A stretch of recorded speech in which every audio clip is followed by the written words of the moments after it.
Yes we are live now. Hello friends, this is Himanshi and welcome to let's learn. तो discuss करेंगे आज complete Hindi pedagogy यानी संपूर्ण हिंदी शिक्षण शास्त्र। तो ये आपके सीटेट का कंप्लीट एक प्रेपरेशन है। इसके अलावा जहाँ भी चाहे रीट हो, चाहे देश भर का कोई भी एग्जाम हो, टीचिंग एग्जाम, इवन DSSB में भी अगर हिंदी के कुछ क्वेश्चंस पेडागोजी के आ रहे हैं तो कोई भी ऐसा एग्जाम नहीं है जो मुझे लगता है कि यहाँ से कवर ना हो, जो भी अपडेटेड चीज़ें हैं। क्योंकि पिछले अगर हम देखें जब से ऑनलाइन हुई हैं चीज़ें, तो पिछले एक साल में चीज़ें अपडेट हुई हैं कुछ, तो फटाफट से समझेंगे। इसके बाद ये लास्ट मैराथन है, जैसा कि मैंने आपको पहले ही कहा था कि इसके बाद अगर मैराथन सेशन होगा तो या तो सिलेबस पूरी तरह से चेंज हो जाए, अगर थोड़ा बहुत चेंज होता है तो वो मैं अलग से कराऊंगी, लेकिन प्रॉपर मैराथन नहीं लूँगी। आज का सेशन ऐसा रहने वाला है कि आप कोशिश करेंगे भूलने की, बट भुला नहीं पाएंगे। Just like your first love. अब मुझे यही आया बोलते हुए दिमाग में, है ना, कि आप कोशिश करेंगे कि दिमाग से निकल जाएँ चीज़ें, बट दिमाग में चिपक जाएंगी। क्यों? क्योंकि उसी तरह से इसको बनाया गया है। कई दिनों की मेहनत है ये पिछले, और क्वेश्चंस को भी भरपूर शामिल किया गया है क्योंकि सिलेबस थोड़ा छोटा है CDP के मुकाबले, तो क्वेश्चंस लेने का स्कोप काफ़ी है।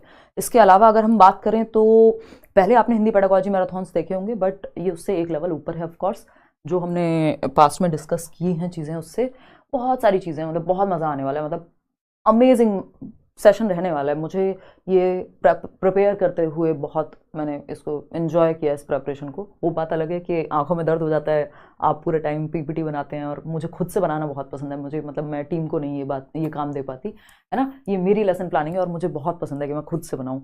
चलिए स्टार्ट करते हैं। बातें बहुत हो गई, हिंदी पेडागोजी कंप्लीट करेंगे। बहुत सारे ऐसे नए टर्म्स हैं जिनको शामिल किया है और बहुत इंटरेस्टिंग वे में पढ़ेंगे, ठीक है। और ये आपको ऑफकोर्स CDP में भी हेल्प करेगा क्योंकि पेडागोजी आपस में जुड़ी हुई होती है, चाहे किसी भी सब्जेक्ट की हो। लाइक शेयर सब्सक्राइब आपने कर लिया होगा। इसके अलावा कल आपका लास्ट एक और मैराथन रहेगा इंग्लिश पेडागोजी का। चाइल्ड डेवलपमेंट एंड पेडागोजी जो बाल विकास वाला सेशन है वो मैं ले चुकी हूँ, आपने उसको काफ़ी जो है सराहा है। और स्टार्ट करते हैं। ये टेलीग्राम चैनल और ये सारी चीज़ें आपको पता ही हैं, नोट्स भी आपको वहाँ फ्री मिल जाएंगे। ये वाला नहीं, ये मैराथन सेशंस। चलें स्टार्ट करें। बहुत सारी बातें हैं, है ना। इस बार ये कोड मिक्सिंग, कोड स्विचिंग, ये सब आया, तो इस पे भी चर्चा करेंगे। और काफ़ी मतलब मैं बहुत ही इंटरेस्टिंग वे में हम डिस्कशन करने वाले हैं, और जो भी इतने इंपॉर्टेंट टॉपिक हैं उनके साथ में क्वेश्चन भी, है ना। तो चलिए स्टार्ट करते हैं। पहले ये दो नए टॉपिक से स्टार्ट करेंगे, द्विभाषा ऋणात्मकतावाद, और दूसरा आपका कोड स्विचिंग एवं कोड मिक्सिंग। इनसे स्टार्ट करेंगे, फिर आगे बढ़ेंगे, ठीक है जी। आ जाओ, फटाफट से ज्वाइन कर लो, अपने दोस्तों को कर दो शेयर, कहो बैठ के पढ़ लो। बहुत मजेदार सेशन हो रहा है। जो भी आपने अब तक पढ़ा है वो सब एक जगह पे आपको मिल जाएगा। रिवीजन एकदम परफेक्ट, दिमाग में चीजें नहीं भी पढ़ाया आज से पहले तब भी बहुत मजा आएगा। चलिए स्टार्ट करते हैं। अगेन मैं सेम बात कहना चाहूंगी जो इससे पिछले मैराथन में कही, दुनिया में 1000 चीजें इंपॉर्टेंट हो सकती हैं। ये है आपका वेन डायग्राम, जो मैंने बताया था, इंटरनेट से ही उठाई है ये picture. All the important things in the world, दुनिया में 1 करोड़ चीज़ें इस समय पे इंपॉर्टेंट हो सकती हैं, बट आपका इंपॉर्टेंट क्या है, यानी आपकी प्रायोरिटी क्या है, ये आपको चुनना है। आज सुबह मैं घर पे बैठी हुई थी और ऐसे एक गाना दिमाग में आया कि देखा हज़ारों दफ़ा आपको, तो ये गुनगुना रही थी मैं। जनरली बहुत रेयर होता है, तो मतलब रेयर मतलब लोगों के सामने, तो मेरा ध्यान नहीं गया, मैं अपने ही मूड में थी। तो दीदी ने पीछे से बोला, वो स्कूल जाने की तैयारी कर रही थी मम्मी के साथ, तो कि मतलब किसको देख लिया हज़ारों दफ़ा। मैंने कहा सिलेबस को। तो वही होना चाहिए दिमाग में, प्रायोरिटी जो है इस समय वो सिलेबस है ना। वो बात अलग है, उनको लगा कि जीवन में चाहे शायद कुछ अच्छा चल रहा है ना, तो इससे अच्छा और क्या ही चलेगा। तो सिलेबस इतनी बार हम लोग देख चुके होंगे कि दिमाग में चीज़ें सेट हो जाएंगी। अब बहुत स्ट्रेस लेके नहीं पढ़ेंगे, मज़े मज़े में पढ़ेंगे, दिमाग में चीज़ें सेटल हो जाएंगी फिर भी, ठीक है ना। तो देखिए सिलेबस है, पढ़ाई है, चीज़ ऐसी ही है। हज़ारों बार देख के भी थोड़ी बेकरारी तो रहेगी। आते हैं गाने को रिपीट कर रही हूँ, ऐसा नहीं है मैं आज कोई शायरी वायरी के मूड में लग रहा है मैं हूँ। देखो, don't be distracted by these. तो बहुत सारी महत्वपूर्ण चीज़ें होंगी। घर में शादी हो सकती है जैसे मेरे है, कुछ और चीज़ें हो सकती हैं, है ना। जीवन में कुछ उथल पुथल चल रही हो सकती है, लेकिन जब आपको पता है एग्जाम है या इस साल नौकरी लेनी है, मास्टर तो अपने नाम के आगे, मास्टर या मास्टर नहीं तो अपने नाम के आगे इस साल लगा के रहना है। तो जब ये रेजोल्यूशन चल रहा है 2024 का, तो कुल मिला के बात ऐसी है कि जो प्रायोरिटी है आपकी, चाहे वो एग्ज़ाम है, जॉब है, उस पर फोकस्ड रहना है। 1700 चीज़ें और जो महत्वपूर्ण हैं उनको साइड कर दीजिए, जो अति महत्वपूर्ण है उस पर फोकस कीजिए। और वो अति महत्वपूर्ण 1 या 2 ही चीज़ें होती हैं। कोई 1700 चीज़ें किसी के जीवन में महत्वपूर्ण अगर होंगी तो भाई वो तो फिर ईश्वर के बराबर ही व्यक्ति बन जाएगा, और अगर वो सबको इंपॉर्टेंस दे भी पा रहा है तो। चलिए स्टार्ट करते हैं सेशन आज का। कोड स्विचिंग एवं कोड मिक्सिंग।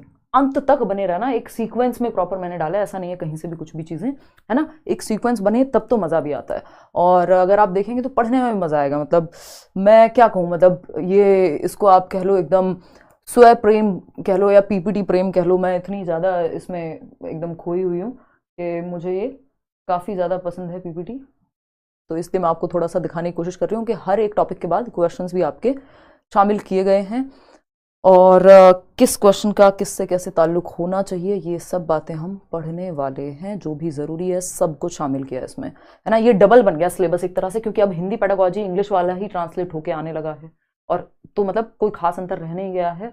तो हमें बहुत सारी चीज़ें ऐसी हैं जो दोनों ही लेवल पे पढ़नी पड़ेंगी। ठीक है जी, तो ये एक बेसिक सी बात हुई। स्टार्ट करें आज की कहानी। चलिए, तो 125 पेज की 124 पेज की पीपीटी है, तो हम देखते देखते थक जाएंगे। एक एक करके पढ़ना शुरू करते हैं, फिर आपका अपने आप मन लगेगा। क ख ग घ सब पढ़ते हैं आज, वो मिर्जापुर वाले सेंस में नहीं, नॉर्मल सेंस में। ठीक है जी, चलिए आते हैं। कोड स्विचिंग एवं कोड मिक्सिंग, फटाफट से देखेंगे। कोड स्विचिंग एवं कोड मिक्सिंग 1 नंबर में पिछले 2-3 बार से ये क्वेश्चन आ रहा है जब से पेपर ऑनलाइन हुआ है, और इस बार ऑफलाइन में भी पूछा था। ठीक, कोड स्विचिंग क्या है? कोड स्विचिंग बेसिकली अगर हम बात करें तो इसको लैंग्वेज को जब हम यूज करते हैं स्पोकन लैंग्वेज में, हम इसका इस्तेमाल करते हैं, यानी स्पोकन बोले तो मौखिक भाषा में। ठीक है ना, बाइलिंगुअल ही लेके चलेंगे, बेशक हिंदी है, क्योंकि हिंदी और इंग्लिश पेडागोजी में कोई अंतर बचा नहीं है। तो कोड स्विचिंग, इसको हिंदी में कोड स्विचिंग ही कहेंगे, है ना, कोड बदलाव कह लीजिए आप। तो कोड स्विचिंग क्या है? और कोड मिक्सिंग या कोड सम्मिश्रण कह देते हैं मिक्सिंग को हम। पेपर में ऐसे लिखा आता है, कभी आपको लगे मैंने अपनी मर्जी से लिख दिया। मिक्सिंग का मिक्सिंग भी लिखा हुआ आ रहा है और सम्मिश्रण का सम्मिश्रण भी, दोनों ही जगह आ रहे हैं, दोनों तरह से आ रहे हैं। तो कोड स्विचिंग बेसिकली मौखिक भाषा में प्रयोग होता है, यानी जब एक स्पीकर बोल रहा हो मतलब बोलते समय मौखिक भाषा में हम इसका प्रयोग करते हैं। ये मैं ही हूं, बहुत ही क्या कहेंगे इसको,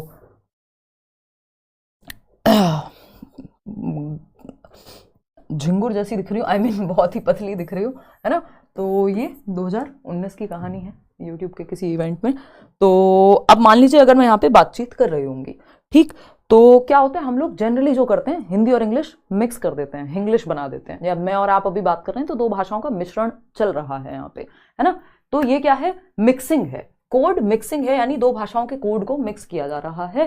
कि आज हम क्या करेंगे, अभी मैंने बात की थी थोड़ी देर पहले कि स्पोकन लैंग्वेज में यानी मौखिक भाषा में हम प्रयोग करते हैं कोड स्विचिंग एवं कोड मिक्सिंग। जब मैंने मौखिक भाषा या स्पोकन लैंग्वेज बोला, इसका मतलब मैंने मौखिक मतलब स्पोकन, जब मैं स्पोकन लैंग्वेज बोल रही हूं या मौखिक भाषा बोल रही हूं, दोनों का प्रयोग हुआ। एक हिंदी शब्द है, एक इंग्लिश शब्द है, दोनों को मिक्स किया गया, तो ये है कोड मिक्सिंग, यानी सम्मिश्रण है 2 भाषाओं का। ठीक, जैसा कि हम इंग्लिश यानी हिंदी और इंग्लिश को मिक्स करके बोलते हैं तब, है ना। स्पेनिश और हिंदी हो सकती है, कोई भी 2 भाषाओं को अगर हम मिक्स करके बोल रहे हैं तो। या ऐसा हो सकता है कि कोड मिक्सिंग में मतलब यही कि 2 भाषाओं को, आपकी कोई बोली हो सकती है और एक नॉर्मल भाषा हो सकती है। अगर कोड स्विचिंग की बात करें, स्विच का मतलब ये होता है जैसे लोग जॉब स्विच करते हैं भाई, जो लोग एमएनसीज में काम करते हैं, मल्टी नेशनल कंपनीज में, या फिर जो लोग प्राइवेट स्कूल्स में भी काम करते हैं फॉर दैट मैटर, वो भी क्या करते हैं, कई बार जॉब स्विच करते हैं। स्विच का मतलब ये चेंज कर दिया आपने, मिक्सिंग मतलब मिक्स करना, स्विच का मतलब चेंज कर दिया, परिवर्तन ही हो गया। तो कोड परिवर्तन है एक तरह का, है ना। चेंज लिख दूं तो ज्यादा चक्कर वक्कर तो नहीं आएंगे ना हिंदी में। तो अगर हम बात करें कोड स्विचिंग की, तो ये भाषा में बदलाव है कि आप बोल रहे थे इंग्लिश में, अचानक से आप स्विच कर रहे हैं किस पे, हिंदी पे। या फिर आप मान लीजिए मैं नॉर्मल एकदम शुद्ध हिंदी बोलने का प्रयास कर रही हूँ, एक स्टैंडर्ड लैंग्वेज को यहाँ पे मैं फॉलो कर रही हूँ इस सेशन के दौरान। अभी मैं अगर अपने घर पे जाके बात करने लगूं या गांव जाके बात करने लग जाऊं, तो मैं जो वहां की पर्टिकुलर जो वेस्टर्न यूपी का टच है ना, थोड़ा सा पूरब मिक्स है, थोड़ा सा जो है हिंदी की एक बोली हो जाएगी वो एक तरह की, तो मैं उस भाषा में तुरंत स्विच कर जाऊंगी। 1 मिनट मुश्किल लगेगा मुझे, है ना। तो वो जो स्विचिंग मतलब चेंज कर दिया आपने। अभी आप इंग्लिश या हिंदी में बात कर रहे थे, अब आप अपनी गांव की भाषा में बात करने लग गए अचानक से, तो ये क्या स्विच किया। आप इंग्लिश में बात कर रहे थे, आप हिंदी में बात करने लगे, यानी लैंग्वेज स्विच कर दिया आपने। जब आप 2 भाषाओं को मिक्स करके यूज कर रहे हैं तो वो सम्मिश्रण है, मिक्सिंग है। ठीक है, बात क्लियर है, बात कोई दिक्कत परेशानी दर्द समस्या, है ना। स्विचिंग मतलब चेंज करना, अभी एक क्वेश्चन भी करेंगे इस पे हम। और मिश्रण मतलब जब हमने 2 भाषाओं को मिक्स कर दिया है ना। स्विच मतलब चेंज कर दिया, एक भाषा बोल रहे थे दूसरी भाषा पे आ गए। ठीक, तो ये हुई बेसिक सी बात। अगर मैं बात करूं, एक और इमेज है, इसमें आपको जवाब इसका और अच्छे से मिल जाएगा, है ना। ये है, अभी पिछले 1 साल में तो मैंने कोई इवेंट शायद ही कोई अटेंड किया होगा, क्योंकि बहुत सारे रीजंस की वजह से, कभी उस पर और बात करेंगे संडे वार्ता में। तो अगर मैं देखूं तो ये ललन टॉप अड्डा का एक इवेंट होता है, और वहां पे मैं कुछ कुछ बोल रही हूँ, ठीक है, तो नॉर्मल हिंदी में बात चल रही है, बीच बीच में इंग्लिश मिक्स हो रही होगी, तो क्या हो गया, कोड मिक्सिंग हो गई है, यानी कोड सम्मिश्रण हो गया। अगर आप यहाँ पे लिखा हुआ भी देखेंगे, है ना, ये लिखा हुआ द ललन टॉप अड्डा, है ना। अब ये क्या है, ये नॉर्मल मैं जो आम भाषा में इस्तेमाल, ऑथेंटिक मटेरियल कहेंगे इसको, अगर मैं ये पिक्चर यूज कर रही हूँ, क्योंकि ये पिक्चर किसके लिए नहीं बनी है, लैंग्वेज सिखाने के लिए नहीं बनी है, लेकिन मैं इसको यूज कर रही हूँ तो इसको प्रमाणिक सामग्री कहेंगे।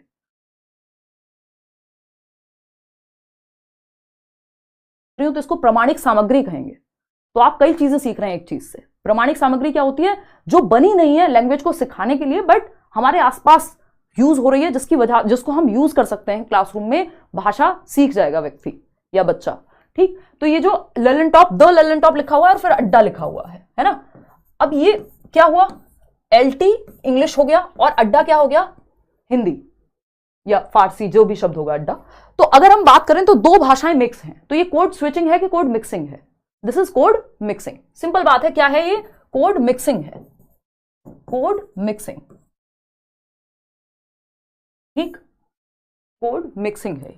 क्लियर बात? कोई दिक्कत परेशानी? क्लियर, बिल्कुल क्लियर। कोड मिक्सिंग का उदाहरण है। कोड स्विचिंग कब होगा? मान लीजिए मैं हिंदी में बात करूं और पूरी तरह से इंग्लिश में शिफ्ट कर जाऊं। ठीक है जी, बात इतनी बात क्लियर है? कोई दिक्कत परेशानी? जब आप किसी को सुन रहे होते हैं, कह रहे हैं यार ये हिंदी में क्यों बोल रहा है, मतलब जैसे मान लीजिए आप मूवी देख रहे हैं, क्वेश्चन है आपके सामने, एक मूवी देख रहे हैं आप और वो इंग्लिश में थी या तमिल में थी, तेलुगु में थी। अब आपने देखा वो नेटफ्लिक्स या जिस पे भी आपने चलाई थी, अमेजॉन प्राइम पे या जिस भी एक प्लेटफॉर्म पे, आपने दिखा रहे यार ये तो तमिल में चल गई, आपको समझ नहीं आ रहा कुछ। अब आप क्या करेंगे? उसकी लैंग्वेज चेंज करेंगे, यार हिंदी करेंगे या इंग्लिश करेंगे, तो वो कोड स्विचिंग हो जाएगी। और जब वो हिंदी और इंग्लिश बोल रहे होंगे उस मूवी में, यानी हिंदी में आप मूवी देख रहे हैं, बीच बीच में इंग्लिश के शब्द या किसी और भाषा के शब्द यूज करते हैं, तो वो मिक्सिंग है। ठीक, तो एक बेसिक सी बात है। अब एक क्वेश्चन कर लीजिए इसी बात पे। द्विभाषी बच्चे या दो भाषा जानने वाले बच्चे किसी से बात करते समय प्राय एक भाषा के शब्दों का प्रयोग करते हैं, क्या कहलाता है? कल मेरी तबीयत खराब हो गई थी इस चक्कर में, क्योंकि मैं लगातार इस पे लगी हुई थी, है ना। आप खुद सोच सकते हैं 124 पेज की पीपीटी एक छोटे छोटे फोटो में भी टाइम लगता है लगाने में, और यहाँ पे सारा निचोड़ भी आपको देना है कि कम समय में ज्यादा बातें हम कर सकें, है ना। आपकी मेहनत बच जाए या जो भी आपने पढ़ा है वो सब रिवाइज हो जाए। ये कितने घंटे का सेशन होगा इसका ध्यान रखना ही नहीं है। 3 घंटे 2.5-3 घंटे में मैं खत्म कर दूंगी, बट चीजें काफी सारी हैं इसमें, तो 3-3.5 घंटे हद से हद मुझे लगता है, लेस देन 4 आवर्स मान के चलो, क्योंकि क्वेश्चंस भी काफी हैं, मैंने क्वेश्चंस भी काफी ऐड किए। पोल की बात मत करो, पोल लास्ट में जब मैं एक साथ 30-32 क्वेश्चन कराऊंगी, बीच बीच वाले क्वेश्चंस के लिए पोल मत मांगो, एक जगह पे दूंगी, क्योंकि वहां आप बहुत गलती करेंगे। भाषा कौशल क्रम में ही सीखे जाते हैं, एकीकृत हैं, ये है वो है। उस क्वेश्चन में वो 3 क्वेश्चन है जो मुझे आपको कराने हैं, और आप तीनों में गलती करेंगे, देखना 2 में तो करेंगे कम से कम, क्योंकि ज्यादातर लोग गलत ही उसको पढ़ाते भी हैं, और हमारी कई सारी किताबों में, इंटरनेट पे आंसर की ऑफिशियल कुछ है, जवाब कुछ और मिल रहा है, ये सारी भी समस्याएं आपकी क्लियर हो जाएंगी। ठीक, तो थर्ड ऑप्शन आप लोग कह रहे हैं, ये कैसे हो जाएगा भाई थर्ड? द्विभाषी बच्चे यानी जो दो भाषाएं बोलते हैं, यानी इंग्लिश और हिंदी, इंग्लिश और हिंदी। मान लेते हैं कि ये 2 भाषाएं, कोई भी 2 भाषाएं हो सकती हैं, संस्कृत पंजाबी, जो भी 2 भाषाएं बच्चे जानता है। मान लो कोई बच्चा है जो 2 भाषा जानता है, बच्चा ए है जो 2 भाषाएं जानता है, या संजू नाम का एक बच्चा है जो 2 भाषा जानता है, संजना है जो 2 भाषाएं जानती है। बच्चे किसी से बात करते समय प्राय एक भाषा के शब्दों का प्रयोग करते हैं, यानी वो एक ही लैंग्वेज को यूज कर रहा है बच्चा। तो ये संकेत बदलना है, संकेत सम्मिश्रित करना है। भाई एक भाषा बोलते हुए दूसरी भाषा के वर्ड्स अगर मिक्स किए होते, कि हिंदी बोल रही है और इंग्लिश को मिक्स कर दिया, तब तो मिश्रित करना होता। दिस इज संकेत बदलना, यानी 2 भाषाएं जानती है, दोनों में से किसी एक का प्रयोग कर रही है, यानी स्विच की हुई है लैंग्वेज। क्या है ये? कोड स्विचिंग है एक तरह से, या संकेत बदलना है। मिश्रित कुछ नहीं किया इसमें। 2 भाषाएं पढ़ो तो सही, द्विभाषी बाइलिंगुअल है बच्चा, 2 भाषाएं जानता है। 2 भाषा जानने वाले बच्चे किसी से बात करते समय प्राय एक भाषा के शब्दों का प्रयोग कर रहे हैं, यानी दोनों को मिक्स नहीं कर रहा, एक का प्रयोग कर रहा है। तो संकेत बदलना है, उसने किसी एक भाषा को चूज किया है, यानी कोड स्विचिंग हुई है। ठीक, ये किसी भी तरह से पूछे, दक्षता स्तर, बहुभाषिकता का तो यहां कुछ बनता ही नहीं है। बहुभाषिकता की कहानी अलग होगी। बहुभाषिकता है कि जब आप क्लासरूम के कॉन्टेक्स्ट में यूज होती है, कक्षा में जब कई भाषाएं बोलने वाले विद्यार्थी हैं, है ना, तो वो बहुभाषिकता है। ये द्विभाषिकता है, जब 2 भाषाओं की बात हो रही है तो द्विभाषिकता, 2 या 2 से अधिक हैं तो बहु पे चले जाएंगे फिर हम। ठीक, तो जनरली याद रखने का तरीका है, इसको टेक्निकलिटीज में नहीं जाना है, नहीं तो वो बहु और द्वि में ज्यादा अंतर बचेगा नहीं। अब आते हैं एक और नए टॉपिक पे जो इस बार पूछा गया खूब, क्योंकि हिंदी और इंग्लिश की पेडागोजी को मिक्स करके अब रखी हुई हैं चीजें। ऋणात्मक द्विभाषावाद यानी सब्ट्रैक्टिव बाइलिंगुअलिज्म। मैं इंग्लिश में भी आपको बता के चलूंगी, क्योंकि इंग्लिश हिंदी पेडागोजी या किसी भी सब्जेक्ट की पेडागोजी में अब इन्होंने कोई खास अंतर छोड़ा नहीं है, वही क्वेश्चंस आपको ट्रांसलेटेड मिलते हैं, तो ध्यान रखिएगा।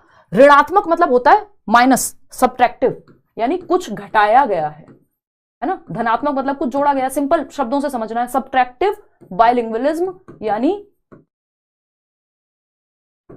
द्विभाषावाद, ऋणात्मक द्विभाषावाद। क्या है भाई ऋणात्मक द्विभाषावाद? फटाफट से बताओ, चिल्ला चिल्ला के अपने घर में सबको जगा दो। देखो, एक तरफ लिखा है यहाँ हेलो, दूसरी तरफ लिखा है होला, है ना।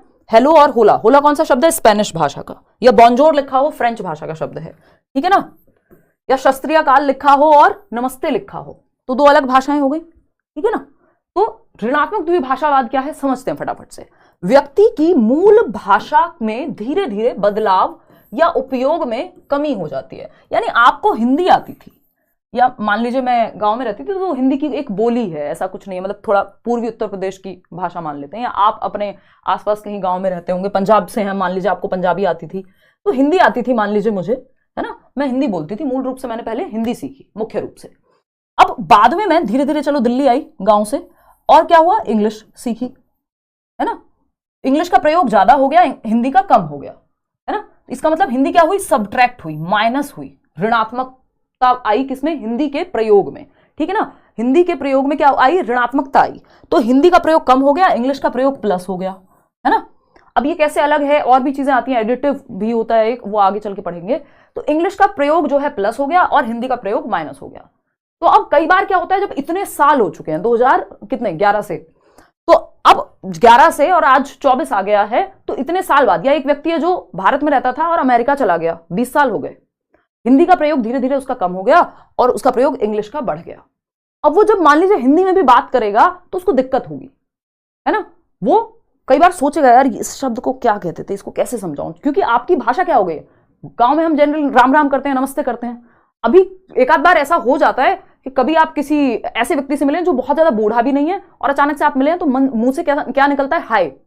अब ये हाय किससे रिप्लेस, हाय ने रिप्लेस कर दिया किसको, है ना, हाय नहीं देनी है किसी को, ये हेलो वाला हाय, ठीक। तो और मैं तो किसी की हाय लेती भी नहीं हूं, देखो। तो अगर हम बात करें तो हाय ने या हेलो ने रिप्लेस कर दिया नमस्ते को या राम राम को, है ना। सबके केस में जरूरी नहीं है, बट अगर आपको आदत हो गई है, आप अमेरिका रह लिए, भारत से गए थे 20 साल बाद, अब क्या होगा, आपकी हिंदी में ऋणात्मकता आती जाएगी, जो आपकी मूल भाषा थी, जो आपने पहले से सीखी हुई थी। तो ऋणात्मकता द्विभाषावाद क्या है कि आपको दो भाषाएं आती हैं, ऐसा नहीं आप हिंदी भूल गए हैं, लेकिन एक भाषा का प्रयोग इतना ज्यादा हो गया है कि दूसरी भाषा के यूज में कमी आ गई है ना, उसको आप बहुत कम यूज करने लगे हैं, या दिक्कत फिर वहां आपको फेस करनी पड़ती है। इसीलिए इसको सबट्रैक्टिव बाइलिंगुअलिज्म कहते हैं। जैसे अगर हम हेलो की बात कर रहे हैं तो ये इंग्लिश हो गई, होला की बात कर रहे हैं तो हम स्पेनिश हो गई, ठीक है ना। तो बेसिकली अगर आप स्पेनिश बहुत सालों तक बोल रहे हैं तो हो सकता है आपको इंग्लिश में दिक्कत हो। तो ये बेसिक सी बात है, जो भी भाषा आपने सीखी हुई है उसके बाद अगर आप दूसरी भाषा सीखते हैं और उस दूसरी भाषा आपकी ज्यादा प्रभावी हो जाती है पहली से, ज्यादा इफेक्टिव हो गई पहली से, तो ये ऋणात्मक द्विभाषावाद बन गया। क्लियर है, कोई दिक्कत परेशानी दर्द समस्या यहां तक नहीं होनी चाहिए। आते हैं अब अपने नॉर्मल चैप्टर से शुरू करते हैं। बहुत सारी मजेदार बातें जो हमें जाननी है, बढ़िया से लाइक शेयर करके मस्त पढ़ना है, मजा आएगा, दिमाग में चीजें, अगेन मैंने जो बात शुरुआत में कही थी, आज कोशिश भुलाने की करनी है आपको, है ना, अपने एक्स और वाई को नहीं, ये चैप्टर को या ये पूरे हिंदी पेडागोजी के सेशन को भूल नहीं पाएंगे। भाषा यानी लैंग्वेज, क्या है लैंग्वेज, भाषा विचारों की अभिव्यक्ति यानी एक्सप्रेशन ऑफ थॉट्स, महसूस करने यानी फीलिंग करने व चिंतन का एक साधन है। यानी भाषा में सबसे, वैसे तो बहुत सारी आपको डेफिनेशन मिल जाएंगी कि भाषा संप्रेषण का माध्यम है, कम्युनिकेशन का माध्यम है, हम अपनी एक संचार का माध्यम है, फलाने का माध्यम है, ढिकाने का माध्यम है, वो सब हम अभी आगे पढ़ेंगे भाषा की विशेषताओं में। तो अगर हम देखें भाषा विचारों की अभिव्यक्ति, ये सबसे महत्वपूर्ण वर्ड है, अभिव्यक्ति। पूरे आपको जब पेपर में कुछ समझना आए तो अभिव्यक्ति और प्रयोग भाषा का बच्चे का, क्योंकि बच्चा सबसे ज्यादा जहां एक्टिव है, बच्चे की ज्ञानेंद्रियां सबसे ज्यादा जहां एक्टिव है, वो उत्तर सही है। तो पूरा पेपर में अगर आप फंसते नजर आए हिंदी पेडागोजी या इंग्लिश पेडागोजी में, अभिव्यक्ति, बच्चे के एक्सप्रेशन पे फोकस कीजिए, वो अपने आप को अभिव्यक्त कहां कर पा रहा है, उसको प्रयोग करने का भाषा कहां मौका मिल रहा है, अवसर मिल रहा है, वो ऑप्शन बेहतर है। तो भाषा विचारों की अभिव्यक्ति, महसूस करने, भाई कुछ हम महसूस कर रहे हैं, तो गाना सुन रहे हैं हम महसूस कर रहे हैं, अपनी बात कह रहे हैं, अभिव्यक्त कर रहे हैं, चिंतन, सोच रहे हैं कुछ, तब भी भाषा का प्रयोग कर रहे हैं। तो भाषा के कई सारे रूप हैं, कई तरह से हम इसको प्रयोग करते हैं। तो विचारों की अभिव्यक्ति यानी expression of thought, feeling of thoughts और emotions and thinking about something, इन सब का क्या है, एक मीडियम है, ठीक है। तो भाषा सिर्फ संप्रेषण का माध्यम मात्र नहीं है, यानी ये सिर्फ मीडियम ऑफ कम्युनिकेशन नहीं है, इससे बहुत आगे है। तो इसमें हम महसूस भी करते हैं, हम इसमें अभिव्यक्त भी करते हैं, हम भाषा के माध्यम से चिंतन भी करते हैं। भाषा के 3 रूप हैं, आंख बंद करके सोते सोते बता दोगे, ये पिछले मैराथन में भी बताया था, पिछले 1 साल पहले। भाषा के 3 रूप हैं, उससे पहले भी बताया था, उससे पहले भी बताया होगा, क्योंकि जिंदगी भर से मैराथन ही चल रही है, तो इसीलिए ये आखिरी है। भाषा के रूप यानी प्रकार कौन से हैं भाषा के, तो प्रकार मुख्य रूप से 3 प्रकार हैं, मौखिक भाषा और लिखित भाषा, जिसमें से मौखिक और लिखित को ही ज्यादा महत्व हम देते हैं, ठीक है ना। अगर नॉर्मल यूजेज की देखें तो जब हम बात कर रहे हैं मौखिक भाषा की, ये देखिए ब्ला ब्ला ब्ला, ये इधर से बोल रहा है उनको कुछ और ये इधर से बोल रहे हैं मौखिक भाषा। मैं जैसे अभी बात कर रही हूं तो मैं मौखिक भाषा का प्रयोग कर रही हूं, बोल करके, ओरल लैंग्वेज जिसको हम कह रहे हैं, ठीक है, जो हम बोल करके मुंह से इस्तेमाल कर रहे हैं, मौखिक भाषा, मुख का प्रयोग कर रहे हैं बेसिकली जिस भाषा में, जैसे कि आप अपने दोस्तों से बात करते हुए करते हैं, अपने घर में बातचीत करते हुए करते हैं, ठीक है, इंटरव्यू देने जाएंगे तो मौखिक भाषा का प्रयोग करेंगे। लिखित भाषा यानी रिटन लैंग्वेज, तो ये ओरल लैंग्वेज हो गई। इंग्लिश में भी साथ साथ पढ़ते चलना है, क्यों? क्योंकि पेपर में कोई अंतर नहीं बचा, कई बार तो ट्रांसलेशन में भी सेम दे देगा, हो सकता है मौखिक को ओरल दे दे। लिखित भाषा क्या है? Written language. भाई आप लिख के लीजिएगा, अफसोस करोगे। क्या है ये? रिटन लैंग्वेज है, लिख के ले रहे हैं, पत्र लिख रहे हैं, एस्से राइटिंग कर रहे हैं, पेपर में ओएमआर शीट भर रहे हैं, क्या है? लिखित भाषा का उदाहरण है, लिख करके। पहले भाई मनुष्य क्या करता था? मौखिक भाषा, उससे पहले भी संकेतों से ही काम चलाता था। फिर लिखने की बात आ गई, भैया प्रॉपर्टी के पेपर पे लिखा होना चाहिए, स्टैंप होना चाहिए, प्रॉपर्टी प्रॉपर्टी कर रही हूं मैं, है ना, ये होता है थोड़ा सा, ठीक है, ये मतलब होता है इसलिए कि जो चल रहा होता है आसपास, कई सारी चीजों पर काम चल रहा है, तो पेपर या प्रॉपर्टी को लेकर बहुत झगड़ा भी होता है देश भर में। तो बेसिकली स्थायी चाहिए हमें चीजें, है ना, लिख के दो भाई, ठीक है ना। Marriage certificate, birth certificate, death certificate, मतलब माना नहीं जाएगा जब तक आप लिख के नहीं देंगे। कोई व्यक्ति की मृत्यु हो गई है, कोई व्यक्ति ने कोई चीज खरीद ली है ना, या मतलब ये प्रॉपर्टी आपकी है, कैसे पता लगेगा? पेपर्स होंगे ना, तो ये ज्यादा स्थायी होती है, ठीक है। सांकेतिक भाषा क्या है? संकेतों के माध्यम से, इसकी बात आपकी किसमें की हुई है? नेशनल एजुकेशन पॉलिसी में भी की गई है, जिसकी बात हम अंत में करेंगे। इंडियन साइन लैंग्वेज को क्या बनाया जाए? एक मानकीकरण इसका किया जाए, स्टैंडर्डाइज किया जाए, और इसको काफी जगह पे यूज किया जाए। जो बधिर बच्चे हैं, जो बोल नहीं सकते, या मूक बधिर के केस में भी कई बार जो सुन और बोल दोनों नहीं सकते, उनके लिए इसका प्रयोग काफी होता है। बाकी अगर हम रूपों की बात करें तो मौखिक भाषा, लिखित भाषा और सांकेतिक भाषा यानी साइन लैंग्वेज, ठीक है। तो साइन लैंग्वेज हम साइन के माध्यम से, जब हम कुछ बोल नहीं रहे लेकिन अपने जेस्चर्स से, अपने हाव भाव से, जब हम आंखें दिखा रहे हैं किसी को, व्यक्ति डर जाएगा, मतलब बच्चा तो डर ही जाता है एटलीस्ट। जब आप कह रहे हैं, किसी ने पूछा, मम्मी ने पूछा खाना कैसा था, आपने कहा, मम्मी समझ गई, मम्मी को कई बार हो सकता है समझने में दिक्कत आए, बेटा जीरो कह रहे हो, बढ़िया कह रहे हो, क्या कह रहे हो, तो आपने कहा ये। तो ये क्या? साइन लैंग्वेज है, जेस्चर्स का इस्तेमाल किया है आपने। तीनों ही रूप इंपॉर्टेंट है अपनी जगह पे। तो अगर हम बात करें, लिखित भाषा जो है वो मौखिक भाषा की अपेक्षा अधिक स्थायी है, ठीक है जी। तो अगर हम बात करें स्थायी होने की, ये पूछा हुआ क्वेश्चन है, मैं टाइम पास कभी नहीं करती, एक्स्ट्रा ऐसी चीजें नहीं बताती जो काम की नहीं है, बहुत जरूरी है, या तो फिर आपको दिमाग में रह जाए, इसलिए कोई उदाहरण देती हूं। तो लिखित भाषा क्या है? मौखिक भाषा की अपेक्षा अधिक स्थायी है, यानी जो रिटन लैंग्वेज है वो ओरल लैंग्वेज के कंपैरिजन में क्या है? ज्यादा स्टेबल है, ज्यादा परमानेंट है, स्थायी है। अगेन वही बात, मैंने आपको कहा कल आपको 200 रुपए दूंगी, आपने कहा ठीक है जी दे देना, या मैंने आपको कहा ये प्रॉपर्टी मैंने आपको दे दी मैडम और सर आज से, है ना, मान लीजिए किसी का नाम है राहुल, कि राहुल ये मेरी प्रॉपर्टी, ये मेरी गाड़ी, ये आपकी है आज से। आपने कहा ठीक है, 4 दिन राहुल ने चलाई, मैं आई 5वें दिन और रिपोर्ट और लिखा दी, साथ में एफआईआर करा दी कि राहुल ने गाड़ी चोरी करके चला रहा है। तो क्या हुआ? लिखित मौखिक भाषा का कोई खास वैल्यू बचती नहीं है। तब हम कहते हैं भाई प्रॉपर लिख के लो, है ना, साइन कराओ, ठप्पा लगवाओ। क्यों? क्योंकि लिखित भाषा ज्यादा स्थायी है, किसकी अपेक्षा? मौखिक भाषा की। तो स्थायी कौन सी है, या ज्यादा विश्वसनीयता बन जाएगी फिर लिखित भाषा की। कि हम, एक गाना है ना स्टेबिन बेन का, पिछली बार भी मैं एग्जांपल दे रही थी, है ना, कि लिख के लीजिएगा अफसोस करोगे, मतलब कि भाई मेरे को छोड़ के जा रहे हो, पक्की गारंटी है, लिख के ले लो चाहे, है ना। हम कहते हैं कई बार लिख के दे भाई, लिख के ले ले, ये तो होगा ही। मतलब क्या है कि हम अपनी बात को और परमानेंट सिद्ध करना चाह रहे हैं, स्थायी सिद्ध करना चाह रहे हैं, फिक्स्ड दिखाना चाह रहे हैं, स्टैटिक दिखाना चाह रहे हैं कि भाई ये बात पक्की है। तो लिखित में देने की बात जब हम करते हैं, दैट मीन्स कि मतलब उसकी रिलायबिलिटी बढ़ गई, उसकी विश्वसनीयता बढ़ गई चीज की। मौखिक का क्या है? आज आपने कहा आई लव यू, कल कह दीजिए आई हेट यू, है ना, कि मुझे तो याद ही नहीं मैंने कब कहा था। तो ये एक बेसिक सी बात है, आपको पता है। लिखित यानी जो पत्र आप लिख रहे हैं, कोई साइन आप कर रहे हैं, वो क्या है? पक्की बात है, क्लियर बात है ना। आपस में बातचीत में मौखिक भाषा में तो आप कुछ भी कह दीजिए, कभी भी पलट जाएंगे। कुछ लोग ये होते हैं जो अपनी बात के पक्के होते हैं, मौखिक भाषा में भी कोशिश कीजिएगा वैसे बने। आते हैं, कोई भी भाषा किसी भी लिपि में लिखी जा सकती है। देखो ये बहुत इंपॉर्टेंट है, बहुत बार पूछा गया है, हालांकि इस बार नहीं आया था, तो इस बार नहीं आया था तो और इंपॉर्टेंट हो जाता है, क्योंकि कई बार आ चुका है और ये इंपॉर्टेंट है टॉपिक भी।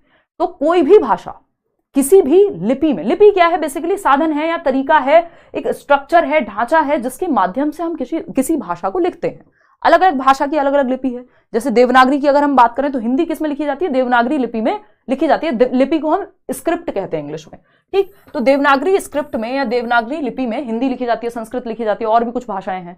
तो एक लिपि में कई सारी भाषाएं होती हैं। अगर हम बात कर रहे हैं किसकी, इंग्लिश की, तो रोमन लिपि में लिखी जाती है। अगर हम पंजाबी की बात करते हैं तो गुरमुखी में लिखी जाती है। तो अलग अलग लिपि, लिखने का जो ढंग है वो लिपि है एक तरह से, ठीक। तो कोई भी भाषा, अब ये कई बार क्वेश्चन आ जाता है क्या कोई भी भाषा किसी भी लिपि में लिख सकते हैं, तो उसका सिंपल सा आंसर है थोड़े से फेरबदल के साथ, थोड़े से चेंजेस के साथ कोई भी भाषा किसी भी लिपि में लिखी जा सकती है, थोड़े से फेरबदल के साथ। कैसे? आपने कहा कैसे, है ना, व्हाट्सएप पे लिख दिया कैसे, कैसे। आपने कहा क्या, व्हाट्सएप पे लिख दिया आपने क्या, ठीक है ना। तो ये क्या है, थोड़े से फेरबदल के साथ आपने, भाषा हिंदी ही है, यहां पे भी कैसे ही लिखा है, लेकिन स्क्रिप्ट चेंज हो गई, लिपि हो गई रोमन, यहां पे देवनागरी में लिखा था। तो किसी भी भाषा को आप किसी भी लिपि में लिख सकते हैं थोड़े से फेरबदल के साथ, इसी को संस्कृत में भी लिख देगा कोई, ठीक है ना। तो ये एक बेसिक सी बात हो गई। अब भाषा का एक छोटा रूप जिसको हम कह देते हैं बोली।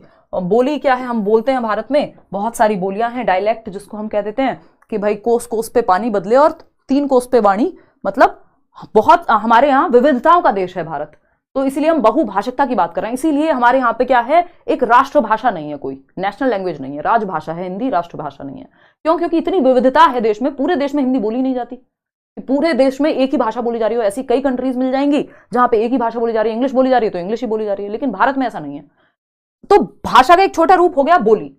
तो बोली की जब हम बात करें तो ये छोटा रूप है। मान लीजिए हिंदी की कई सारी बोलियां होंगी, है ना, ऐसे ही अलग अलग भाषा की अलग अलग बोलियां होंगी जो थोड़ा सा क्षेत्रीय रूप में जब हम भाषा का परिवर्तन कर देते हैं, ठीक है ना। ठीक, जैसे हम कह रहे हैं क्या कर रहा है भाई, या क्या कर रहे हो भाई, और हम थोड़ा सा अगर बोली में चले जाएं यूपी में तो हम कहेंगे क्या कर रहे हो भाई, या कुछ भी हो सकता है इस तरह का। हरियाणवी लोग कुछ और कहेंगे कि क्या करे है, व्हाटएवर, मतलब डिफरेंट हो सकता है। तो बोली क्षेत्रीय प्रभाव में जो है व्यक्त होती है, छोटा रूप है, लेकिन कम एक तरह से प्रमाणिकता जो है भाषा की ज्यादा है, क्योंकि वो बड़ी है, उसके प्रमाण ज्यादा हैं लिपि के मुकाबले। तो ये एक बेसिक सी बात हुई। आगे आते हैं भाषा की विशेषताएं। एक क्वेश्चन यहां से निश्चित है, आता ही है, हर बार आता है ना। तो अगर हम भाषा की विशेषताओं की बात करें, यानी characteristics of a language, Hindi English दोनों में सेम है। पहला है सांकेतिक भाषा। सांकेतिक बोले तो सॉरी, भाषा का एक रूप क्या है, यह भाषा क्या होती है, सांकेतिक होती है, यानी सिंबॉलिक होती है।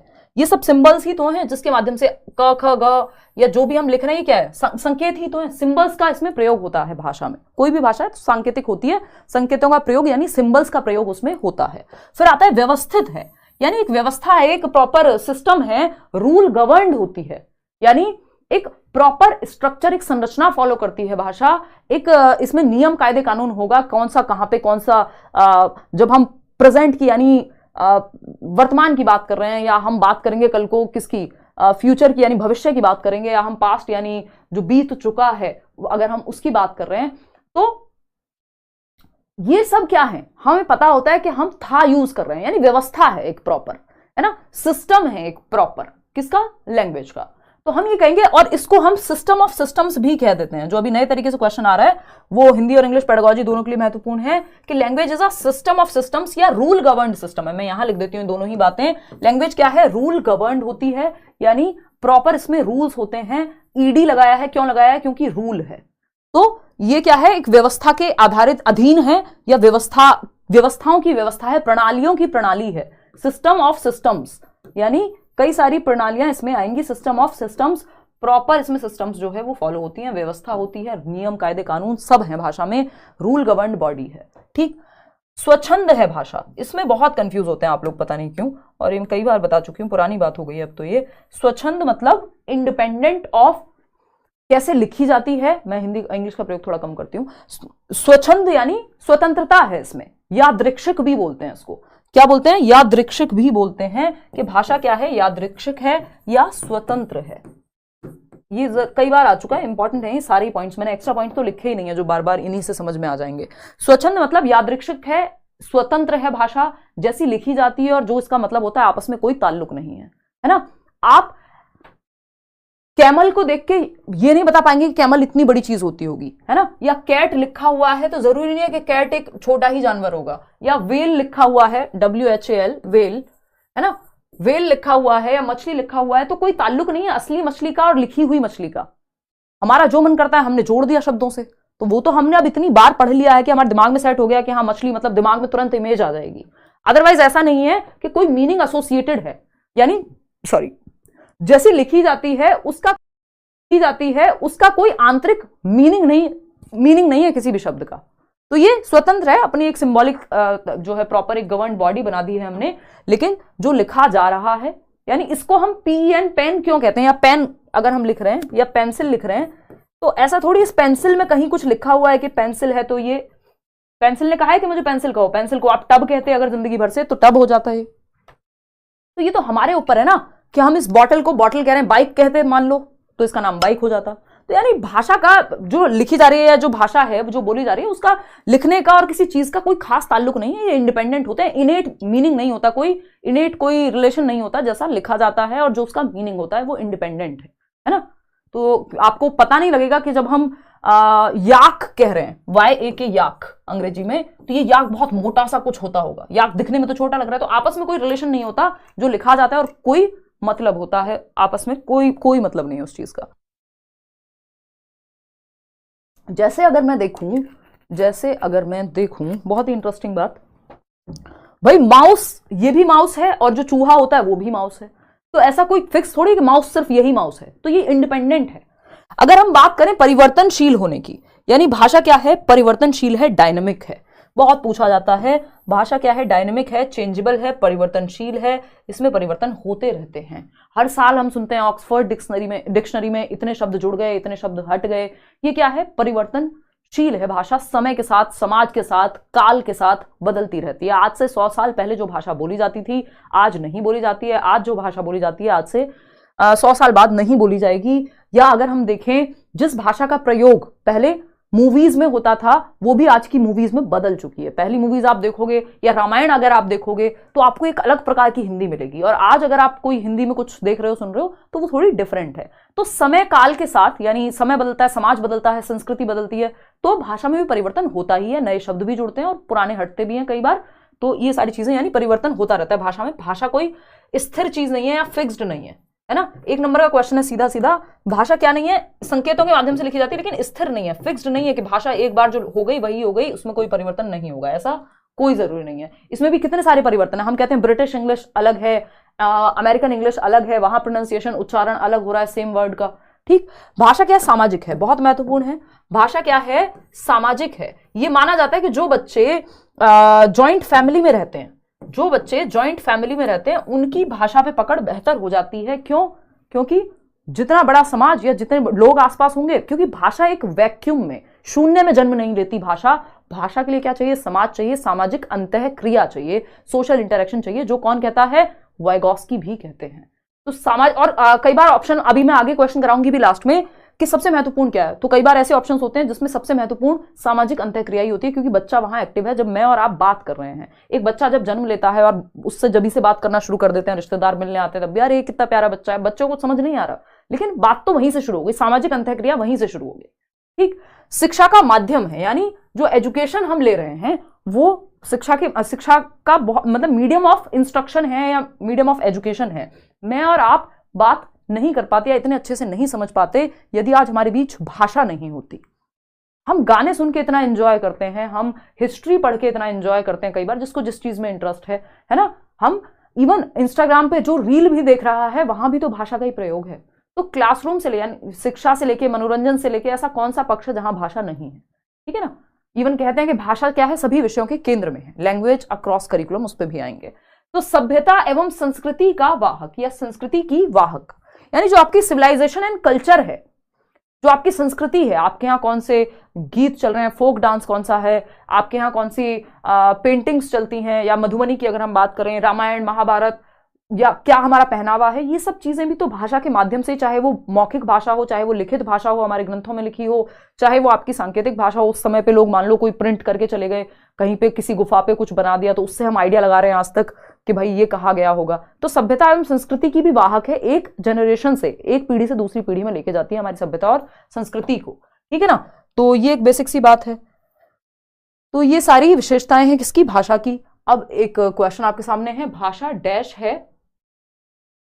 भाषा क्या है, डैश है, क्या है, फटाफट से समझाओ, बताओ मेरे को। भाषा क्या है, भाषा एक भाषाई व्यवस्था है, प्रणालियों की एक प्रणाली है, एक विकासात्मक व्याकरणिक प्रणाली है, अक्षरों और ध्वनि का समूह है, क्या है भाषा, बताइए फटाफट से, जल्दी बताइए।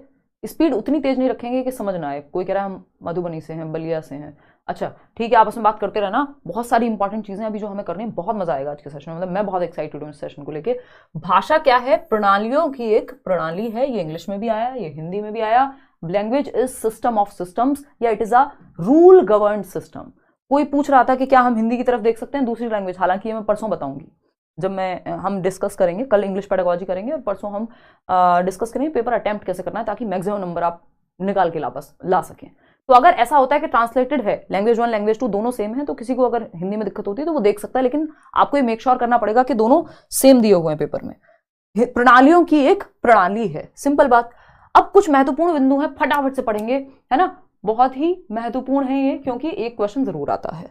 तो अगर हम देखें ध्वनि विज्ञान की, अगर हम ध्वनि विज्ञान की यहां बात करें, या फिर हम सिंपल अगर अंग्रेजी में कहें तो फोनोलॉजी, कई लोग कहेंगे उसी से जुड़ा हुआ है फोनीम, है ना, जिसको हम स्वनिम कहते हैं। ये फोनोलॉजी है, यानी ध्वनि का विज्ञान फोनोलॉजी कहलाता है। स्वनिम क्या है? साउंड की, यानी ध्वनि की सबसे छोटी इकाई। ये देख रहे हो ना, लाउड स्पीकर लगाया हुआ है यहाँ पे, क्यों? क्योंकि ये साउंड से संबंधित है। फोन से बना है फोनीम, है ना, तो फोन मतलब फोन का इस्तेमाल क्यों करते हैं? सुनने के लिए, ठीक। तो ध्वनि विज्ञान यानी फोनोलॉजी, या उसी से जुड़ा हुआ है फोनीम यानी स्वनिम कह देते हैं, जिसको हम क्या है, ये स्मॉलेस्ट यूनिट ऑफ साउंड, यानी ध्वनि की सबसे छोटी इकाई जिसको और नहीं तोड़ा जा सकता, है ना। इसके बाद फिर वर्ण ही बचता है। तो वाक रूप, यानी ध्वनि विज्ञान या फोनीम या फोनोलॉजी क्या है? भाषा का वाक रूप है, यानी जिसमें आप भाषा को बोल रहे हैं, साउंड से संबंधित है। दूसरा आता है शब्द विज्ञान, जिसको हम क्या कह देते हैं, एक तरह से मॉर्फोलॉजी या मॉर्फीम कह देते हैं। अब अगर हम बात करें, मॉर्फोलॉजी से ही जुड़ा हुआ है मॉर्फीम। मॉर्फीम क्या है? ध्वनिम, इसको हम स्वनिम ही कहेंगे इसको हम। उसका मतलब क्या है? मॉर्फीम का है अर्थ रूप, स्मॉलेस्ट यूनिट ऑफ मीनिंग, यानी अर्थ की सबसे छोटी इकाई क्या हो जाएगी यहां पे? मॉर्फीम कहलाएगी, या जिसको हम स्वनिम कह देते हैं। ध्वनिम आप कह लीजिए उसको, फोनीम को हिंदी में एक बार चेक कर लेना। इसका मतलब अर्थ रूप। अर्थ रूप क्या है? जब आप अर्थ की बात कर रहे हैं, यानी जब आप जल कह रहे हैं तो जल को अगर और तोड़ दिया, ज और ल को अलग कर दिया तो कोई मतलब नहीं रहेगा। जबकि फोनीम या स्वनिम की अगर हम बात कर रहे थे यहाँ पे, तो ये ध्वनि से संबंधित है कि सी एच मिलके च बनाएगा। चा की साउंड किससे आएगी? सी और एच के मिलने से। तो कौन सी साउंड कैसे बनती है भाषा में, वो ध्वनि विज्ञान से संबंधित है, फोनीम या फोनोलॉजी से संबंधित है कि वाक रूप कैसा होगा, किस सुर को किससे मैच करके कैसी आवाज निकलेगी। उच्चारण से संबंधित है, वो है फोनीम या फोनोलॉजी या ध्वनि विज्ञान। शब्द विज्ञान यानी मॉर्फीम। मॉर्फीम क्या है? अर्थ से संबंधित है। भाषा की सबसे छोटी अर्थपूर्ण इकाई को मॉर्फीम कहते हैं, ठीक। वाक्य विन्यास, सिंटैक्स जिसको हम कह रहे हैं, इसमें रूल्स की बात होगी कि कोई सेंटेंस, कोई वाक्य बनने के लिए सब्जेक्ट वर्ब ऑब्जेक्ट लिखा हुआ है ना यहाँ पे, यानी कौन सा कर्ता कौन होगा, क्रिया कौन सी होगी, क्रिया की भी कौन सी फॉर्म आएगी, है ना, फिर ऑब्जेक्ट कौन होगा, यानी संरचना का क्रम। कि हम ये लिखते हैं राम स्कूल जाता है, हम ये नहीं लिखते जाता है राम स्कूल, यानी एक स्ट्रक्चर है, प्रॉपर संरचना है। तो ये संरचना की दृष्टि से है, ठीक। अच्छा, एक और छोटी सी चीज है जो मुझे आपको बतानी है यहाँ पे। अभी हम आएंगे कि भाषा हमारे परिवेश में चारों तरफ बिखरी हुई है। ये होर्डिंग लगा हुआ है जिसपे सीडीपी मैराथन की क्लास बताई हुई है, ठीक। तो अगर हम बात करें यहाँ पे, इससे पहले मैं आपको एक छोटी सी चीज बता दूं, जो कि बहुत ही छोटी सी, मैं लिख भी देती हूँ यहाँ पे। जो मैंने आपको दिखाया वो एक अलग चीज हो गई, बट मैं नहीं चाहती आप कंफ्यूज हो। फोनीम, जिसको ध्वनिम या स्वनिम भी कह देते हैं, है ना। तो अगर ध्वनि से लिखा हुआ है तो हम कहेंगे कि भाई ये क्या है, स्वनिम कह देते हैं कई लोग तो हिंदी में। अगर हम फोनीम की बात करें तो साउंड, यानी ध्वनि से संबंधित है। अगर मॉर्फीम तो अर्थ से संबंधित है। अच्छा, इसमें एक और चीज मुझे आपको बतानी थी कि जो राइटिंग है, जो भाषा में जब हम बात कर रहे हैं बोलने की, या ये मैं आगे ही बताऊंगी, अब जब आपकी लैंग्वेज स्किल्स आएंगी ना, भाषा कौशल, उसमें बहुत चीजें बताने को आते हैं। भाषा हमारे परिवेश में बिखरी मिलती है, यानी हमारे एनवायरमेंट में चारों तरफ भाषा है। कहाँ है, जो कौन सी जगह है जहां भाषा नहीं है? आपकी मम्मी या आप टीवी सीरियल देख रहे हैं बैठ के, अनुपमा, है ना, हमारी एक भाभी हैं वो देखते हैं तो मुझे याद आ गया। तो आप अनुपमा देख रहे हैं बैठ के, आप बिग बॉस देख रहे हैं बैठ करके, आप यूट्यूब पे लेट्स लर्न देख रहे हैं, पढ़ रहे हैं बैठ करके। ये सब क्या है? यहाँ किस चीज का प्रयोग हो रहा है? भाषा का प्रयोग हो रहा है। आप ये बॉटल खरीद के लाए, इस पे लिखा हुआ है गोला सिजलर्स, या और भी 50 चीजें लिखी होंगी, नेचुरल मिनरल वाटर, फलाना ढिमकाना, 750 ml। क्या है? एनवायरमेंट में भाषा हर जगह है, ठीक है ना। ये पेन मैंने हाथ में लिया है, इस पे भी लिखा हुआ है कुछ तो मैक्स हब। ये वॉच भी होगी, इस पे भी पीछे कुछ लिखा हुआ होगा। यानी भाषा कहाँ नहीं है? चारों तरफ बिखरी हुई है हमारे पूरे वातावरण में, पूरे परिवेश में, एनवायरमेंट में। तो हम ये कह सकते हैं कि भाषा वातावरण में बिखरी मिलती है। इस पे क्वेश्चन आया हुआ है, मैं कराऊंगी भी अभी। भाषा पर्यावरण में बिखरी मिलती है का क्या मतलब है? भाषा हमारे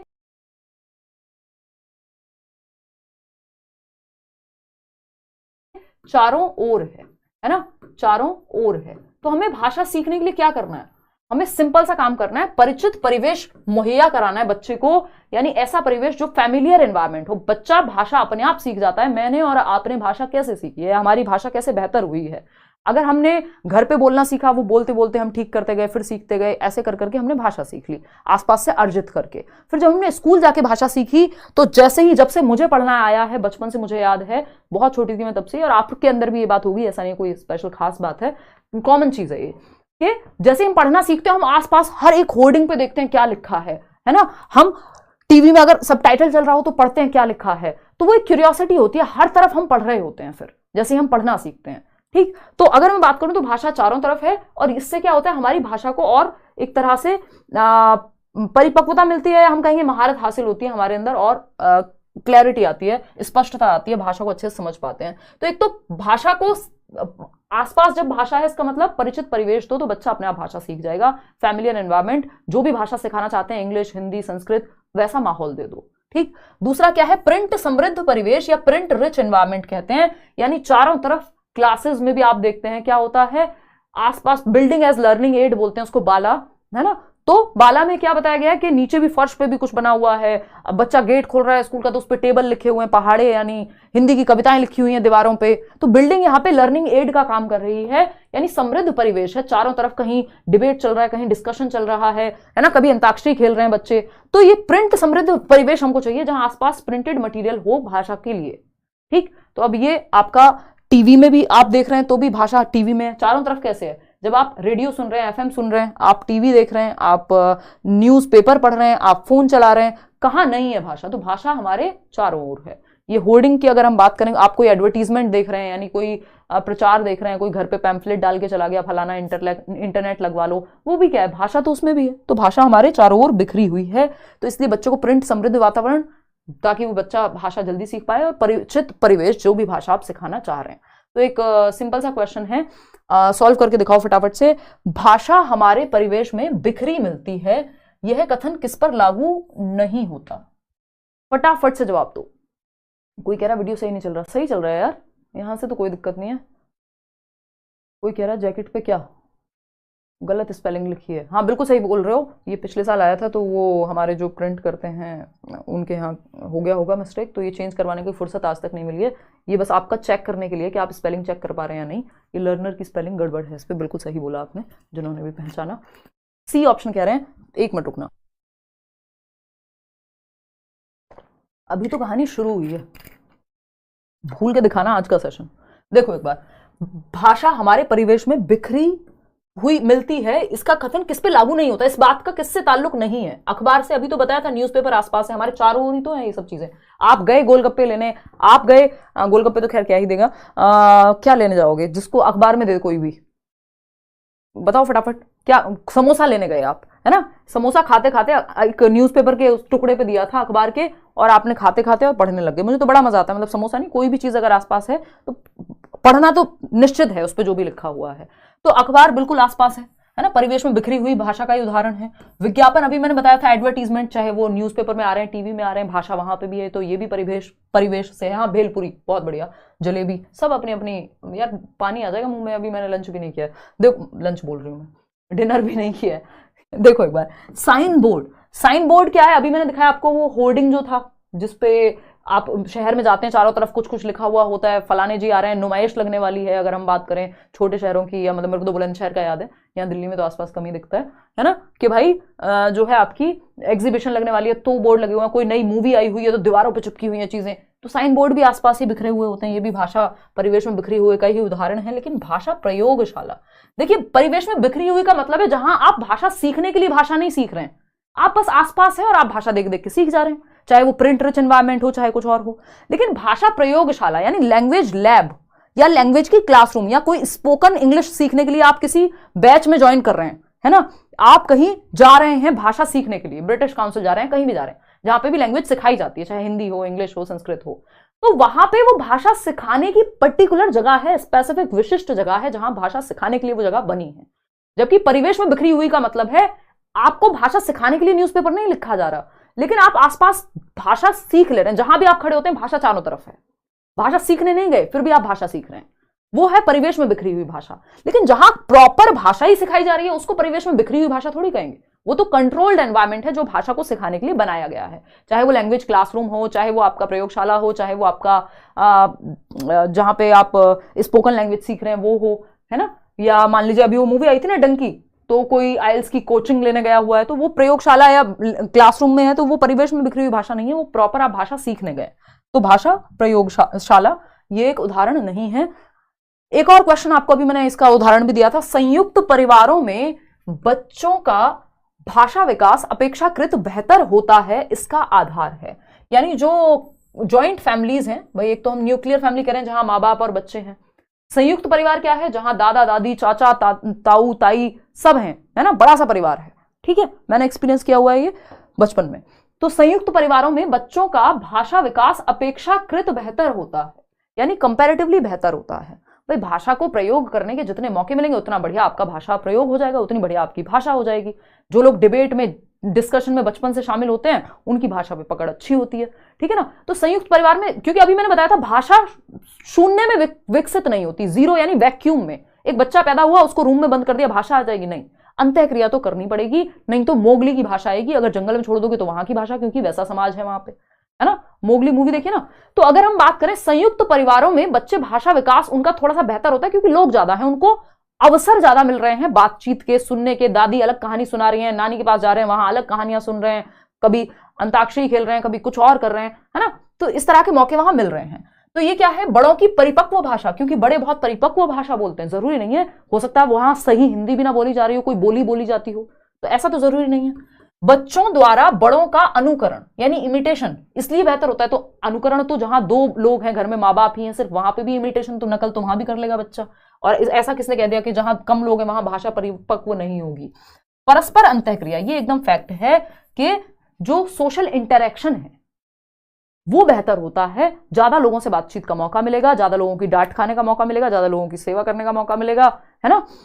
परस्पर प्रश्नोत्तर, जरूरी नहीं है सिर्फ प्रश्नोत्तर थोड़ी होते हैं, अभिव्यक्ति है भाषा की। दादी कहानियां सुना रही हैं, नानी कहानियां सुना रही हैं, तो अभिव्यक्ति भी है। तो उससे क्या होगा, आपकी कल्पना शक्ति, आपकी सोचने की शक्ति, आपकी ओवरऑल लैंग्वेज डेवलपमेंट। अच्छा, एक और चीज है, जो सामाजिकरण की प्रक्रिया है, सोशलाइजेशन, समाज के नियम कायदे तौर तरीके कानून जो हैं, वो भी जो गांव के बच्चे हैं, या फिर आप कह लीजिए जिनको, गांव का बच्चा भी क्या कहना है इसमें, जिनको ज्यादा बड़ा परिवेश मिला है, क्योंकि गांव क्या है, एक तरह से एक फैमिली है ना। अभी भी मैं जब याद करती हूं तो आपको सबको सबका पता है, आसपास सारा पता है आपको, एक परिवार की तरह आप रह रहे हैं, चाहे डिफरेंट जो है जाति हो, या फिर आपका जो हम जाति के आधार पर कहते हैं ना बटे हुए, कुछ नहीं बटे हुए यार, गांव में सबको सबका पता है। मतलब है ऑफ कोर्स बहुत सारी जगहों पे चीजें मिलेंगी, लेकिन एक वो कनेक्शन भी है, एक वो संबंध भी है ना। तो सामाजिकरण बहुत अच्छा होता है गांव में, कि आप लोगों से मिल रहे हैं, जुल रहे हैं, परिवार की तरह रह रहे हैं। तो सामाजिकरण की प्रक्रिया भी ज्यादा बड़े माहौल की वजह से, कि सब एक दूसरे का परिवार जैसा ही स्थिति है। शहरों में पता नहीं है बराबर में कौन रह रहा है, हालांकि अगर आप बहुत लंबे समय से कहीं रह रहे हैं तो ठीक है, वो भी माहौल बन जाता है, बट बहुत रेयर है। तो सामाजिकरण भी अपेक्षाकृत बेहतर होता है गांव में, या फिर जो संयुक्त परिवार है, या फिर जहां पे ज्यादा लोग हैं। ठीक है, वो ऑब्वियस सी बात है। तो परस्पर अंतःक्रिया। तो आगे बढ़ेंगे, भाषा अर्जन पे आ जाते हैं। दिस इज नॉट अर्जन वैली, दिस इज भाषा अर्जन। ये मैं आपको बीच बीच में ऐसे पीजे, ऐसे पुअर जोक सुनाती रहूंगी, ताकि आप बोर ना हो, आपको मजा आता रहे पढ़ने में, है ना। तो ये वो वाला गाना नहीं है जो भी आया था, वो अर्जन वैली बिल्कुल अलग कहानी है उनकी, पढ़िएगा कभी। और बहुत बढ़िया, बहुत बढ़िया। गुस्सा कर रहा है भाई कोई तो, कि लाइक नहीं कर रहे हो, ठीक है ना। चलो बहुत बढ़िया, आगे बढ़ जाएं, बहुत मजेदार चीजें हैं। अरे आदर्श कुमार, पढ़ो तो सही, बहुत सारी चीजें आज जानने को, है ना। देखो एक बार, पेपर में चीजें आनी भी तो चाहिए।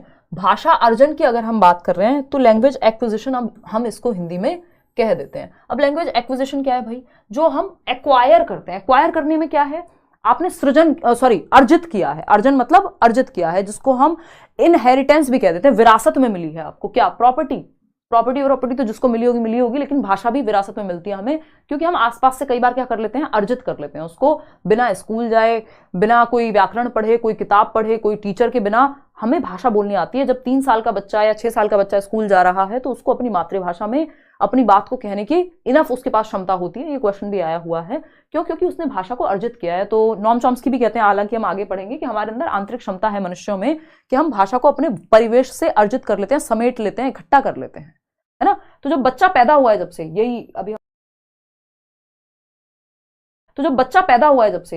अभी हम बात कर रहे थे, जब से बच्चा पैदा होता है तब से ही अरे मेरा प्यारा बच्चा, अरे दूध पी ले, उससे बातें चल रही हैं, उसको समझ नहीं आ रहा लेकिन बातें चल रही हैं, यानी वो अर्जित धीरे धीरे कर लेगा, दिमाग में भरती चली जाएंगी चीजें। ऐसे ही जब बच्चे, यहाँ पे आप देख रहे हैं एक फैमिली है, छोटे बच्चे भी हैं, है ना, वो आपस में खा रहे हैं, पी रहे हैं, जब माँ बाप के साथ खाएंगे, पिएंगे, घूमेंगे, कपड़े लेने जाएंगे, तो हर चीज में तो भाषा है ही। तो आप भाषा को एनवायरमेंट में, परिचित परिवेश में रह के, फैमिलियर एनवायरमेंट में रह के क्या कर लेते हैं, अर्जित कर लेते हैं, इकट्ठा कर लेते हैं, ठीक है ना, बटोर लेते हैं अगर मैं कहूं तो। इसमें आपने कोई किताब नहीं पढ़ी, इसमें आपने कोई व्याकरण नहीं सीखा, इसमें आप किसी टीचर से नहीं गए पढ़ने। दूसरा क्या ऑप्शन है, भाषा अधिगम, लैंग्वेज लर्निंग कहते हैं। वो क्या था, भाषा अर्जन या भाषा अधिग्रहण भी कह सकते हो आप उसको। भाषा अधिगम क्या है, या अधिग्रहण मतलब ग्रहण कर लिया आपने, ठीक है ना, अधिग्रहण भी मिल सकता है वहां अर्जन की जगह। अधिगम है प्रॉपर लर्निंग, अभ्यास और प्रयास से जो आएगी, एफर्ट और प्रैक्टिस से जो आएगी, है ना। तो अधिगम इज लर्निंग। अर्जन क्या था, एक्विजिशन, एक्वायर करना। तो भाषा अधिगम कैसे होगी, जब आप प्रॉपर व्याकरण सीख रहे हैं, शब्दावली सीख रहे हैं, है ना, अक्षर ज्ञान आपको हो रहा है, ठीक है ना, alphabets A to Z, ABCDEFGHIJK ये सब सीख रहे हैं, या क ख ग सीख रहे हैं, यानी भाषा पढ़ के सीख रहे हैं, या आपको कोई पढ़ाने वाला है, व्याकरण सीख रहे हैं उसका, तो इसमें और निखार आता है। भाषा के नियम वगैरह हम यही सीखते हैं। उससे पहले हमें क्या पता कौन सा नियम है, हम अपनी बात को कह देते हैं, तुतला करके जब छोटे होते हैं, मम्मी दूध दो, और मम्मी दे भी देंगी। तो धीरे धीरे वहां सीख जाते हैं हम, वहां कोई व्याकरण या कोई नियम कायदे कानून की बात नहीं होती। किसमें, भाषा अर्जन में या अधिग्रहण में, यहाँ पे होती है। लर्निंग प्रॉपर रूल्स के साथ जाती है। फटाफट से 4 डिफरेंसेस है मुख्य, देख लेते हैं 1 मिनट में। भाषा अर्जन क्या, एक क्वेश्चन इस पे आता ही है। भाषा अर्जन यानी लैंग्वेज एक्विजिशन या अधिग्रहण, और अधिगम है लर्निंग। अवचेतन प्रक्रिया है, यानी सबकॉन्शियस प्रक्रिया है। कई जगह पे इसको अचेतन भी कह देते हैं, यानी अनकॉन्शियस या सबकॉन्शियस होते हैं। अनकॉन्शियस तो क्या ही होते हैं, है ना, सबकॉन्शियस होते हैं, यानी हमारा ध्यान नहीं होता, और हम बड़े होते होते कार्टून से, पापा से, मम्मी से सुन के अपनी बात कहना शुरू कर देते हैं। हम ऑटोमेटिक है, मतलब ये खुद से होता है, स्वतः होता है, स्वाभाविक है काफी हद तक। यानी अवचेतन प्रक्रिया है या अचेतन प्रक्रिया जिसपे हमारा ध्यान ही नहीं है, जिसपे हमने ध्यान देकर के नहीं ध्यान दिया, अपने आप एक दिन बच्चा सुनते सुनते बोलना शुरू कर देता है। चेतन प्रक्रिया की अगर हम बात करें तो जो भाषा अधिगम है वो कॉन्शियस प्रोसेस है। वहां आप कॉन्शियसली, जब आप आपने देखिएगा, आपने जो भी मातृभाषा अपनी सीखी और फिर आप इंग्लिश सीखने गए मान लीजिए, तो वहां पे क्या है, ABCDEFGH, और उसके बाद आपको ज्यादा एफर्ट करने पड़ते हैं, ज्यादा कॉन्शियस प्रोसेस है अधिगम। स्वाभाविक प्रक्रिया है, नेचुरल प्रोसेस है, आप घर से उठा लेते हैं जो भी आपकी भाषा होती है ना। लेकिन ये नियमबद्ध प्रक्रिया, आपको रूल्स, प्रॉपर आप रूल्स सीखते हैं जब आप स्कूल में दूसरी भाषा सीख रहे हैं या भाषा का अधिगम कर रहे हैं, है ना। फिर आता है अनौपचारिक प्रक्रिया। ये क्या, इनफॉर्मल है, इनफॉर्मल प्रोसेस है। मम्मी से, दोस्तों से, अपने कजन से, इन सब से आप बात कर रहे हैं, आसपास में अपने पड़ोसियों से, तो ये क्या है, इनफॉर्मल। यहां कोई आप सूट बूट पहन के भाषा सीखने स्कूल नहीं गए। लेकिन औपचारिक प्रक्रिया क्या है, भाषा अधिगम, जो आप स्कूल में या लैंग्वेज की क्लासरूम में प्रॉपर सीखने जा रहे हैं, जहां पे वो औपचारिक प्रोसेस है। चाहे आप स्पोकन लैंग्वेज सीखने जा रहे हो। मातृभाषा, यानी जनरली ऐसा देखा जाता है कि मदर टंग का भाषा अर्जन होता है, यानी मदर टंग तो जो मातृभाषा, यानी जो आपके घर की भाषा है, जो आपकी माता की भाषा है, मतलब जो घर में बोली जाती है। माता से बच्चा बहुत जुड़ा हुआ होता है, इसलिए हम मातृभाषा कहते हैं। जननी जन्म भूमिष्य भी हमने कहा ही है कि, है ना। तो अगर हम बात करें तो अर्जन क्या है, यहाँ पे मातृभाषा में अर्जन तुरंत हो जाता है, यानी जैसे जैसे बच्चा बड़ा होगा, 3 साल तक आते आते वो अपनी बात कहने लगता है अपनी मदर टंग में, जो भी उसके आसपास बोली जा रही होती है भाषा, जो भी उसके घर की भाषा है ना। तो हम ये कहते हैं अर्जन हमेशा, मातृभाषा तो अर्जित कर ही लेगा बच्चा, साथ में 2 भाषाएं या 2 से अधिक भाषाएं भी अर्जित कर सकता है। यदि माँ बाप जो है हिंदी और इंग्लिश दोनों में बात करते हैं तो बच्चा दोनों भाषाओं को अर्जित ही कर लेगा, ठीक है ना। लेकिन मातृभाषा केस में ऐसा पक्का होता है कि मदर टंग, जो भी घर की बोलने जाने वाली भाषा है, वो उसको अर्जित करेगा ही करेगा। अधिगम में क्या है, दूसरी भाषा जनरली शामिल होती है, दूसरी, तीसरी, पांचवी जो भी भाषा है, सेकेंड लैंग्वेज, यानी पहली भाषा आपने अर्जित की होगी, इकट्ठा की होगी एनवायरमेंट से, बिना किताबों के आपने बोलना सीख लिया, जान लिए बच्चे भाषा को। लेकिन अधिगम सेकंड लैंग्वेज में हम अधिगम कहते हैं, टारगेट लैंग्वेज में जब आप दूसरी भाषा सीखने जा रहे होते हैं, वहां आपको वो लर्न करनी पड़ती है, ठीक है ना। हालांकि स्टीफन कृष्ण साफ साफ कहते हैं, अभी हम आगे भी पढ़ेंगे, कि आप दूसरी भाषा को भी अर्जित कर सकते हैं, उसकी कुछ शर्तें हैं, उस पर हम आएंगे बाद में। तो निम्न में से कौन सा कथन सही है, फटाफट से बता दो, इससे पहले कि आपको चक्कर आ जाए ये सुन सुन के कि भाई कितना पढ़ेंगे आज हम हिंदी में। फटाफट से बताओ, जल्दी बताओ, जल्दी। कहाँ पोस्टपोन हो गया पेपर? पढ़ लो यार, अभी तो बहुत बातें हैं हमारे पास। कोई कह रहा है एक्विजिशन खानदानी है, हाँ कह सकते हो। अर्जन में भी व्याकरण होता है क्या? देखो अर्जन में व्याकरण आप स्पेशली नहीं पढ़ रहे होते, आप सबकॉन्शियसली ही नियम अपने आप ग्रहण कर लेते हैं, या फिर आप स्कूल जाके उसको प्रॉपर सीखते हैं। तो व्याकरण की बात अगर आएगी तो आपको अधिगम में जाना होगा, सिंपल बात है ना। थर्ड ऑप्शन कह रहे हैं आप लोग, बिल्कुल सही बात है, ये तो आसान से सवाल है, फटाफट आगे बढ़ेंगे। निम्नलिखित में से कौन सा कथन सही है? तो भाई भाषा अर्जन एक सहज प्रक्रिया, यानी अर्जित जब आप कर रहे हैं तो ये स्वतः है, ऑटोमेटिक, नेचुरली हो रहा है, बिल्कुल सही बात है, सहज है। सहज मतलब जैसे हम वैसा हमने सीख लिया, कोई इसमें मतलब हमने स्पेशल एफर्ट नहीं दिया। भाषा अधिगम एक प्रयासपूर्ण प्रक्रिया है, यानी सहज मतलब खुद से हो जाता है, स्वतः, प्यार की तरह एकदम, है ना। प्रयासपूर्ण क्या है? भाषा अधिगम एक प्रयासपूर्ण प्रक्रिया है। पढ़ाई जैसे आपके लिए प्रयासपूर्ण होगी, प्रेम जो है सहज होगा कई लोगों के लिए, अरे उसमें क्या दिक्कत है ना, टीवी तो कितनी भी देर दिखा दो। जैसे आजकल मेरा भाई कई बार दीदी या मैं उसको बोल देती हूँ कई बार, तो हम बोल देते हैं कि भाई वो उसको कोई गाने का पूरा लिरिक्स याद थे, मान को भाई पढ़ाई में भी थोड़ा, ये हमने सबने ये डायलॉग सुने हैं, तो दीदी ने भी उसको बोला होगा एक दिन, फिर एक दिन मैं जानबूझ के बोल रही थी, तो कह रहा यार इंटरेस्ट की भी तो बात होती है ना, है जिस चीज़ में मेरा इंटरेस्ट है, अगर गाने सुनने में या कंप्यूटर चलाने में, तो मैं फटाक से बता दूंगा ना, तो वो सहज होती है। यहाँ पे अर्जन जो है वो सहज है, नेचुरल हो जाता है। लेकिन जहां आपको प्रॉपर प्रयास करना पड़े, एफर्ट लगाना पड़े, वो अधिगम है, लर्निंग है। दोनों ही बातें एकदम सही है, अगर इसका उल्टा लिखा होता तो गलत हो जाता। ठीक है जी, खैर आगे बढ़ते हैं नेक्स्ट पॉइंट पे। अब आपको दो सिंपल रूप समझने हैं, मातृभाषा और लक्ष्य भाषा, फिर हम संविधान के हिसाब से समझेंगे। ठीक है, हाँ सिर्फ ये क्लास ले लोगे मोर देन सफिशिएंट हो जाएगा। मैंने हिंदी इंग्लिश दोनों की पेडागोजी भर भर के जो भी पूछा जा रहा है ना, मुझे लगता है एक दो क्वेश्चन कोई बाहर गया तो गया, नहीं तो मुझे लगता है इससे बाहर जाएगा। देखना एक बार, लक्ष्य भाषा व मातृभाषा। लक्ष्य भाषा क्या है? टारगेट लैंग्वेज कहते हैं हम इसको इंग्लिश में। टारगेट लैंग्वेज क्या? जिसको सिखाने का लक्ष्य है, यानी बच्चा घर पे संस्कृत, पंजाबी, तेलुगु, तमिल, भोजपुरी, हिंदी जो भी अपने घर से अर्जित करके आया है, स्कूल में लक्ष्य भाषा सिखाई जाती है।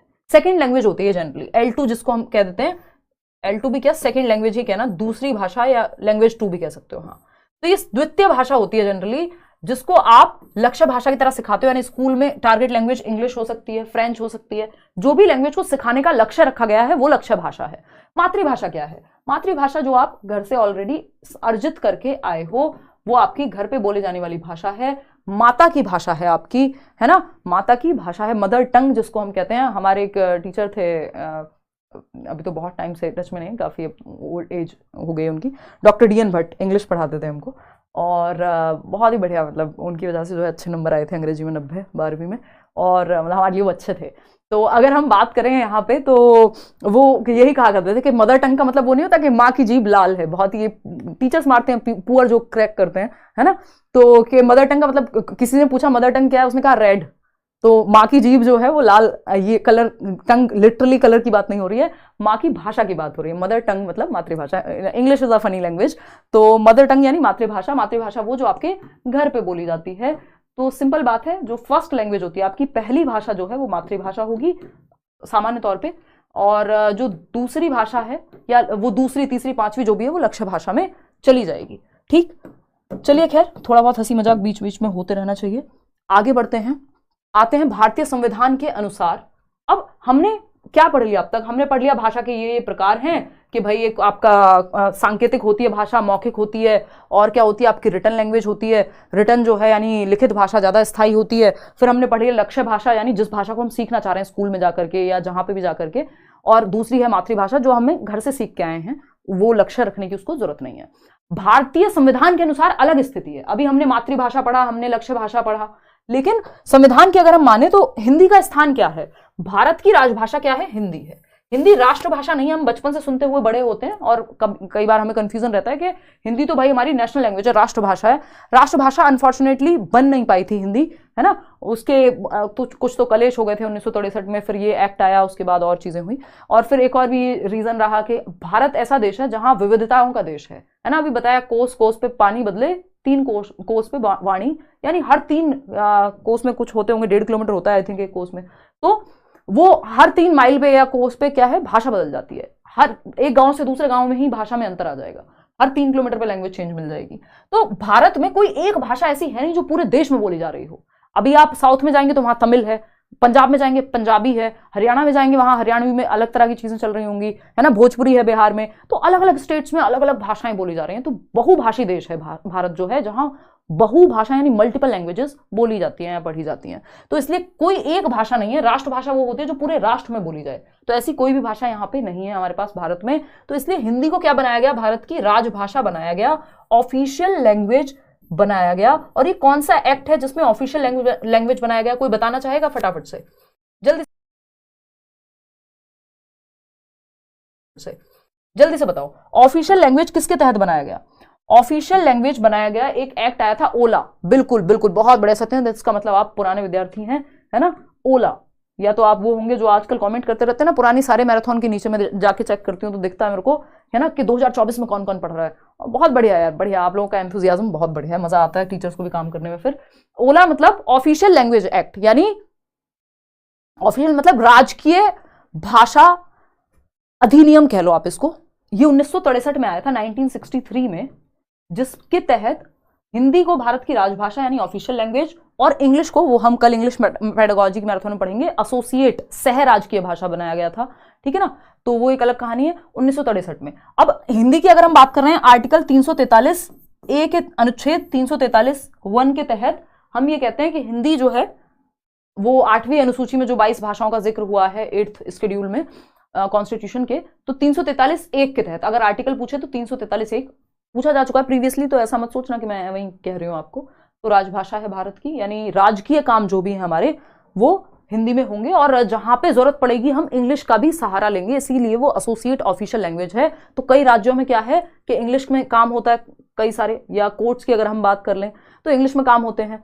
और अगर हम बात कर रहे हैं यहाँ पे कई राज्य ऐसे हैं जहाँ पे हिंदी में ही सारे काम हो रहे हैं, है ना। और खैर बहुत ज्यादा लंबी बातें खिंच जाएंगी। अभी मेरा एक फ्रेंड है, तो उससे बात हो रही थी, तो वो उसने अभी नया नया असिस्टेंट कलेक्टर कहीं किसी एक स्टेट में ज्वाइन किया था, मध्य प्रदेश में कहीं, तो वो बता रहा था कि बिल्कुल यहाँ तो शुद्ध हिंदी में काम होता है। तो मैंने कहा बढ़िया यार, तुम्हारा तो हिंदी मीडियम था, अच्छी बात है, बढ़िया समझ में आता होगा। कह रहे नहीं, लबसना में रह के थोड़ी सी आदत चेंज हो गई। तो हमें पता है भाषा हम परिवेश से सीखते हैं। और दूसरा, या उत्तर प्रदेश की भी अगर हम बात करें तो बहुत सारी जगह ऐसी होंगी जहां हिंदी में काम होता है प्रॉपर, तो जो राजकीय काम है वो, जो प्रशासनिक काम है अगर मैं कहूं तो, वो हिंदी में हो रहे हैं। क्यों? क्योंकि हिंदी क्या है, राजभाषा है। अब जहां पे जरूरत है तो हम इंग्लिश को भी लेके आ रहे हैं, क्योंकि वो एसोसिएट ऑफिशियल लैंग्वेज है। तो दिल्ली के बहुत सारी जगहों पे हो सकता है इंग्लिश में भी काम हो रहा हो। तो ये बेसिक सी बात है, याद रखने वाली चीजें, ये याद रहनी चाहिए। चलिए आगे आते हैं। और ऑफिशियल लैंग्वेज एक्ट की बात हो गई, तो संविधान की माने तो हमारी राष्ट्रीय भाषा कोई नहीं है, नेशनल लैंग्वेज कोई नहीं है, राजभाषा है हिंदी, राष्ट्रीय भाषा नहीं है। दूसरी बात क्या है यहाँ पे, संविधान के अनुसार जो 8वीं अनुसूची है यानी 8th शेड्यूल है इंडियन कॉन्स्टिट्यूशन का, उसमें 22 भाषाओं का जिक्र है, 22 भाषाएं शामिल हैं। आपका सीटेट 20 भाषाओं में होता है, लेकिन टोटल जो है संविधान के अनुसार क्या है, 22 भाषाएं हैं। ठीक है, इतनी बात, हाँ बिल्कुल दिमाग में बैठ जाएगा इमरान, इतनी बात पक्की है ना। टेंशन ना लो, पढ़ाई पे ध्यान दो यार, लोग आप डिस्ट्रैक्ट मत हो कमेंट से, ठीक। तो अगर हम देखें यहाँ पे 8वीं अनुसूची में 22 भाषाएं हैं, असमिया, उड़िया, उर्दू, कन्नड़, कश्मीरी। अच्छा एक चीज यहाँ पे ध्यान रखना है, ऐसे तो आप बस नजर डाल लेना, ये रट्टे तो आप इसके लगा नहीं पाओगे और कोई फायदा भी नहीं है। तमिल, तेलुगु, नेपाली, पंजाबी, बांग्ला, बोडो, मणिपुरी, मराठी, हिंदी, सिंधी, संस्कृत, संथाली, मैथिली, मलयालम। अब यहाँ पे एक चीज का ध्यान रखना है, देखो संस्कृत भी इसमें शामिल है, हिंदी भी इसमें शामिल है। आपको यहाँ पे एक लैंग्वेज नहीं मिलेगी जो है इंग्लिश। तो इंग्लिश जो है हमारी, वो एक तरह से हम कहें कि 8th शेड्यूल में वो इसमें नहीं है। अगर हम कॉन्स्टिट्यूशन की देखें तो 8वीं अनुसूची में हमारी इंग्लिश शामिल नहीं है। तो ये बात हमें ध्यान में रखना है कि वो शेड्यूल्ड लैंग्वेज नहीं है ना। तो इंग्लिश यहाँ पे नहीं है, संस्कृत है, आपकी जो भी भारतीय भाषाएं हैं बेसिकली मॉडर्न इंडियन लैंग्वेजेस। अब आते हैं, अब इस पे भी क्वेश्चन आने लगा है जब से नेशनल एजुकेशन पॉलिसी की बात आई है। तो जो नई शिक्षा नीति है या आपकी राष्ट्रीय शिक्षा नीति है, वो ये कहती है कि जो शास्त्रीय भाषाएं हैं, अभी हमने बात की 8वीं अनुसूची में जो 22 भाषाएं हैं, 8th शेड्यूल में जो 22 लैंग्वेजेस हैं जिनको हम शामिल कर रहे हैं 22 भाषाओं को, लेकिन शास्त्रीय भाषा की जब हम बात कर रहे हैं, शास्त्रीय भाषा बोले तो क्लासिकल लैंग्वेज। जब क्लासिकल लैंग्वेज की हम बात कर रहे हैं तो भारत में 6 क्लासिकल लैंग्वेजेस हैं, टोटल कितनी है 6, ठीक। और इनको नेशनल एजुकेशन पॉलिसी क्या कह रही है, कैसे पढ़ाएं, इनको आप एडिशनल सब्जेक्ट के रूप में, एक ऑल्टरनेटिव, एक विकल्प के रूप में ऑप्शन दीजिए बच्चे को हर एक लेवल पे, ताकि वो पढ़ सके, ऑप्ट कर सके। इसका रीजन ये रहा कि वो भाषा जिसका प्रयोग ही नहीं हो रहा, जिसके स्पीकर्स ही खत्म हो जाएंगे नेटिव, जैसे संस्कृत की हालत अभी बहुत खराब है अगर हम देखें, मतलब खराब मीन्स कि मतलब हमें इसको प्रमोट करना चाहिए और इसके वक्ताओं की कमी हो रही है और पढ़ने लिखने वालों की थोड़ी कमी है, उसको बढ़ावा मिलना चाहिए बेसिकली। तो अगर हम बात करें तो यहाँ पे जो हमारी शास्त्रीय भाषाएं हैं, जो हमारी क्लासिकल लैंग्वेजेस हैं, उनको भी हम मौका दें, उनको हम एक एडिशनल सब्जेक्ट की तरह वैकल्पिक विषय के रूप में पढ़ाया जाए, ये बात आप ध्यान रखिएगा, और इनको भी हम इनके प्रचार प्रसार का भी मौका दें, ठीक है ना। तो शास्त्रीय भाषा की जब हम बात कर रहे हैं यहाँ पे, यानी क्लासिकल लैंग्वेजेस की, तो वैकल्पिक भाषा के रूप में इनको पढ़ाया जाए। ये आपका कौन कह रहा है? NEP कह रही है, क्वेश्चन आ चुका है कई बार जब से ये बात आई है 2020 जो नेशनल एजुकेशन पॉलिसी है। तो भारत में अगर हम देखें 6 भाषाएं हैं जिनको हम शास्त्रीय भाषाओं का दर्जा देते हैं। सबसे पहले तमिल भाषा जो है वो 2004 में पहली शास्त्रीय भाषा बनी। फिर अगर हम बात कर रहे हैं 2005 में संस्कृत को शास्त्रीय यानी क्लासिकल लैंग्वेज में शामिल किया गया। फिर अगर हम बात कर रहे हैं थर्ड पे, तो आपका तेलुगु 2008, कन्नड़ 2008, फिर आता है आपका मलयालम 2013 और 6th है जो उड़िया है। ठीक, तो इतनी बात हमें क्लियर है कि जो संस्कृत अगर पूछ ले संस्कृत को कैसे पढ़ाया जाए, तो ऑल्टरनेट या एडिशनल सब्जेक्ट के रूप में, वैकल्पिक विषय के रूप में तमिल, तेलुगु, कन्नड़, उड़िया, मलयालम, या सीधा लिख दे क्लासिकल लैंग्वेज। तो इनको किसके रूप में पढ़ाएंगे हम? एडिशनल सब्जेक्ट या वैकल्पिक भाषा के रूप में। वैसे मातृभाषा में जो है 5वीं कक्षा तक जो है पढ़ाई होनी चाहिए, ऐसा नेशनल एजुकेशन पॉलिसी कह रही है, और उस बात को 8वीं तक लेकर के जाया जाए, ये बात भी वहां पे चर्चा में है। इतनी बात क्लियर है? कोई दिक्कत परेशानी दर्द समस्या यहां तक हो तो बता दो। तो भाषा अर्जन के चरण, अब फटाफट से एक बार ये स्टेजेस भी देख लेते हैं। अभी हम आएंगे, हमने अभी भाषा अर्जन की बात की थी, जो नेचुरल ऑर्डर रहता है बच्चे के सीखने का भाषा के, उसकी बात हो रही है। आप इसको भाषा विकास के चरण भी मान सकते हो कि कैसे विकसित होती है भाषा। पहला है, मैंने हिंदी में भी और इंग्लिश में लिखा हुआ है, कूकना। सबसे पहले तो अगर हम देखें, क्राइंग, रोने से शुरुआत होती है, और रोना क्या है? एक साइन लैंग्वेज माना जाता है। बच्चे का जो रोना है वो साइन है किसी ना किसी चीज का, तो उसको सांकेतिक भाषा में शामिल किया जाएगा, एक तरह मतलब सांकेतिक भाषा का रूप कह सकते हैं एक तरह से शामिल। तो क्या किया जाएगा? तो अगर हम देखें 6 वीक्स, 1.5 महीने के आसपास बच्चा कूकना, क प च कुछ भी टेढ़ी मेढ़ी आवाज निकालेगा जिसका मतलब आपको भी नहीं समझ आएगा, बस वो निकाल रहा है, मतलब पहली स्टेज हो गई। बलबलाना, बलबलाना क्या है? लगभग 6 महीने के आसपास बच्चा ब म सिंगल सिलेबल शब्द बोलने लगेगा, ब म प। फिर 1 साल तक आते आते वो एक शब्द क्लियर बोलने लगता है, जैसे बाबा, खाना, दूधू, तो वो एक शब्द बोलने लगेगा, 1 वर्ड स्टेज 1 साल तक आते आते। फिर 18 महीने से 24 महीने, 1.5 से 2 साल के बीच में ये क्वेश्चन आया हुआ है, 2 शब्द अवस्था, 2 वर्ड स्टेज या टेलीग्राफिक स्टेज भी कह देते हैं इसको। 18 से 24 महीने को 2 वर्ड स्टेज जिसको कह रहे हैं, इसको हिंदी में भी टेलीग्राफिक ही कहेगा, यानी पहली बार वाक्य कब बनाना शुरू करेगा? 2 शब्दों को जोड़ के। तो वो यही स्टेज है 1.5 से 2 वर्ष की, जहां पे वो पहली बार वाक्य बनाता है 2 शब्दों को जोड़ करके, मम्मी, खाना, उसके लिए वाक्य हो गया है। फिर आता है लॉन्गर अटरेंसेस, जो बड़े या लंबे उच्चारण हैं, वो 2 साल से 4 साल के बीच में शुरू कर देता है, और फिर आगे तो जाकर के बढ़ती रहती हैं चीजें। और इस पे भी हम चर्चा कर चुके हैं कि भाई कितने साल में कितनी वोकैब होनी चाहिए। 1 साल के बच्चे को 2 शब्द, है ना, जो आपका शब्द भंडार है, और निष्क्रिय और सक्रिय शब्द भंडार पे भी आएंगे अभी। फिर 272 वोकैबलरी होगी, 272 शब्दों की आपकी 2 साल में, और 5 साल में 2072 शब्दों की। 3 साल में पूछ लेगा तो आप कहेंगे 900 या 1000 के आसपास, और 4 साल में आपकी 1600 के आसपास जो है शब्द भंडार होता है एक बच्चे के पास, इतने शब्द वो एक्वायर कर लेता है। बस ये याद रखने वाली बात है। आगे बढ़ेंगे फटाफट से, आ जाते हैं अपने प्यारे नोम चॉम्स्की बाबा के पास। अमेरिकन लिंग्विस्ट हैं ये, अभी भी हैं, आई थिंक सो। तो नोम चॉम्स्की की अगर हम माने, नहीं आई थिंक देहांत हो गया नोम चॉम्स्की का, आप लोग चेक कर लेना, कोई बात नहीं, क्या ही फर्क पड़ता है, पढ़ना तो आपको है, चाहे जीवित हैं चाहे नहीं है, लेकिन आपको चॉम्स्की को पढ़ना है, क्योंकि मॉडर्न लिंग्विस्टिक्स के जनक भी कह देते हैं इनको, मतलब बहुत महत्वपूर्ण व्यक्ति हैं, है ना। नोम चॉम्स्की की अगर हम माने तो नोम चॉम्स्की क्या है? एक भाषाविद है ना, लिंग्विस्ट हैं, ठीक। अब नोम चॉम्स्की क्या कह रहे हैं? नोम चॉम्स्की कह रहे हैं भैया ऐसा कोई पेपर नहीं मिलेगा जिसमें नोम चॉम्स्की पे क्वेश्चन ना आया हो, और हम इसको आसान मान के कई बार क्या कर देते हैं, इसको बहुत हल्के में पढ़ लेते हैं। हमें लगता है जो हमें पता है उसको ध्यान से पढ़ें क्यों। और फिर ऐसे लोगों के साथ क्या होता है, जब पेपर में LED की फुल फॉर्म पूछी होती है ना, तो ये क्या लगा के आते हैं? Learning acquisition device, language acquisition की डिवाइस की जगह पे लर्निंग एक्विजिशन डिवाइस लगाए जाते हैं, भाषा अधिग्रहण यंत्र, है ना। तो क्योंकि हमारी डिटेल्स पे हमारा फोकस नहीं है, हमें पता है, अरे पढ़ लिया ना, पता है, सब पता है, ये क्यों बता रही हो, तो आसान है। जबकि आसान चीजें भी 6 बार दिमाग में बैठे तो अच्छा है ना। क्योंकि पेपर में जब प्रेशर होता है ना और समय कम होता है, तो वहां जितनी ज्यादा प्रैक्टिस होगी उतना अच्छा है, जितनी बार रिवीजन होगा उतना अच्छा है। तो भाषा अधिग्रहण यंत्र, अभी बताया था ना, अर्जन को अधिग्रहण भी कह सकते हैं, ठीक। तो भाषा अधिग्रहण यंत्र LAD के माध्यम से मनुष्य में भाषा अर्जित करने की जन्मजात क्षमता होती है। बहुत इंपॉर्टेंट वर्ड इसमें 2-3 ही है। एक तो है अधिग्रहण यंत्र, जिसको हम कह रहे हैं LAD। दूसरा क्या है? जन्मजात क्षमता है मनुष्य में भाषा को अर्जित करने की। इन्होंने कहा किसी और में नहीं है, कुत्ते बिल्ली में नहीं है, मनुष्य में है, मानव शिशु में आंतरिक क्षमता है, इनेट एबिलिटी है, जन्मजात क्षमता है भाषा को अर्जित करने की। इसका मतलब ये नहीं हुआ भाषा के साथ पैदा हुआ है, दो बातों में अंतर है ना, कि बच्चा पैदा हुआ और बोलना शुरू कर दिया, अरे मम्मी दूध दे दे यार, क्या हालचाल है, और कैसी हो मम्मी यार, बच्चा बोल रहा है, सोचो 3 दिन का बच्चा ऐसी बातें कह रहा है, नहीं, उसमें भाषा बोलने की या भाषा सीखने की भी क्या, अर्जित करने की जन्मजात क्षमता है, उसके जेनेटिक कोड में है, लेकिन समय के साथ तो अनफोल्ड होगी, परिवेश मिलेगा तब तो जाकर के बात बनेगी। हाँ बिल्कुल आंचल, प्रोफेसर स्मिथ ने दिया है वो। तो ये क्या है, यहां पे आ जाओ, अभी उसको छोड़ दो। जन्मजात यानी